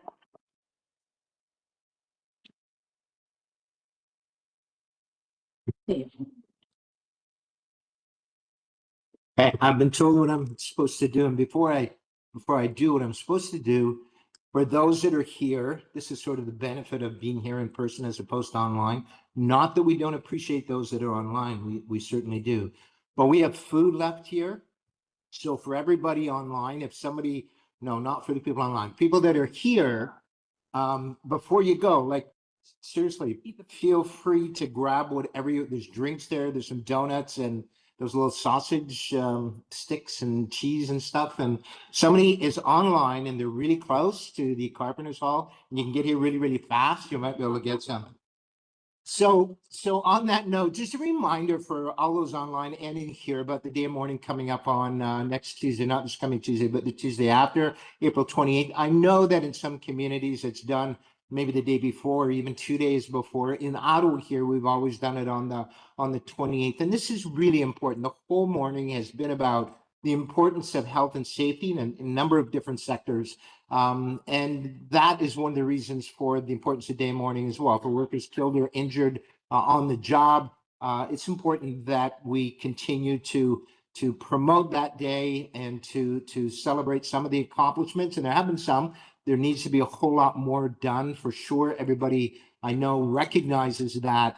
Yeah, and again, to also really support families, friends, and coworkers of those that maybe succumb to a workplace fatality or an injury or are still injured as a direct result of the workplace. So again, I can't stress enough to all of you the importance of April 28th, the National Day of Mourning for Workers Killed or Injured on the Job. Thank you.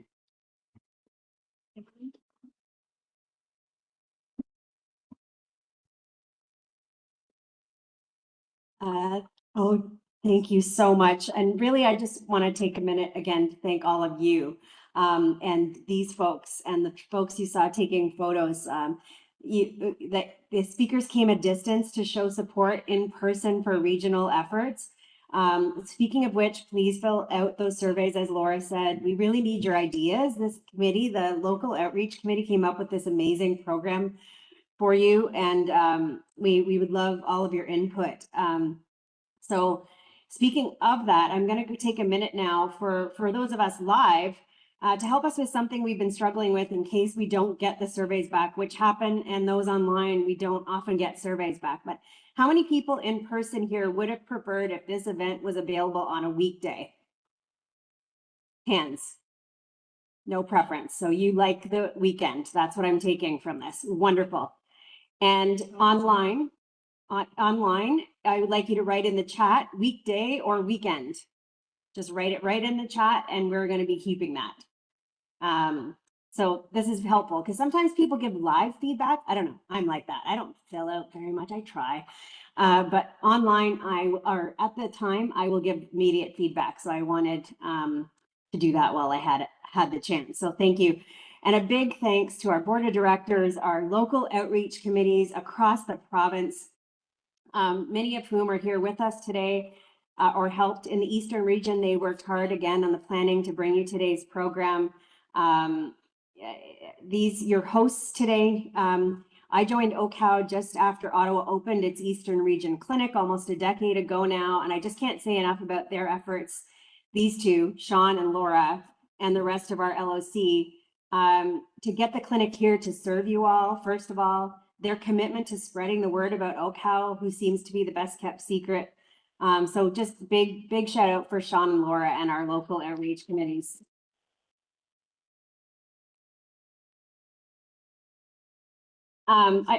I also wanted to thank our OHS system partners, the Workers' Health and Safety Center here today, the research centers that Andréane mentioned, the HSAs. So in closing, we named this, the committee did, again, not us, let's spring into action. So what you learn here needs to be spread. We give the tools to do that. Take them to your joint health and safety committees, these nuggets. They're online, they're available, you can replay them. So the sun, they say, rises in the east. It brings light, clarity, a sense of new beginning. In many ways, it reflects the work we do, shedding light on workplace health and helping to guide safer, healthier futures. But it doesn't end there. Collaboration, OCAL is small but mighty. In the north, we find direction and steadiness, a reminder that strong leadership and shared purpose help lead the way. In the south and across central and western region clinics, we see connection, collaboration, diversity of workplaces and communities we serve. Our reach may span geography, but our focus remains the same. Together, these directions remind us that our work is not confined to one place. It extends across all of Ontario and beyond. OCAL's expertise really is recognized not only provincially, but nationally and internationally, reflecting the strength of our people and the impacts of our mission. So today is an opportunity to continue that journey, to help us be part of our team, share the knowledge, strengthen the relationships, and advance the important work that connects us all. So thank you.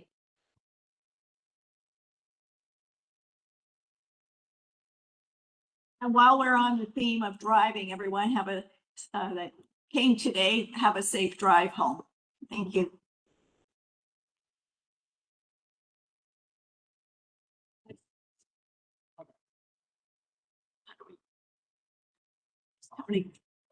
What we need to use. Yeah. Did you drive back today?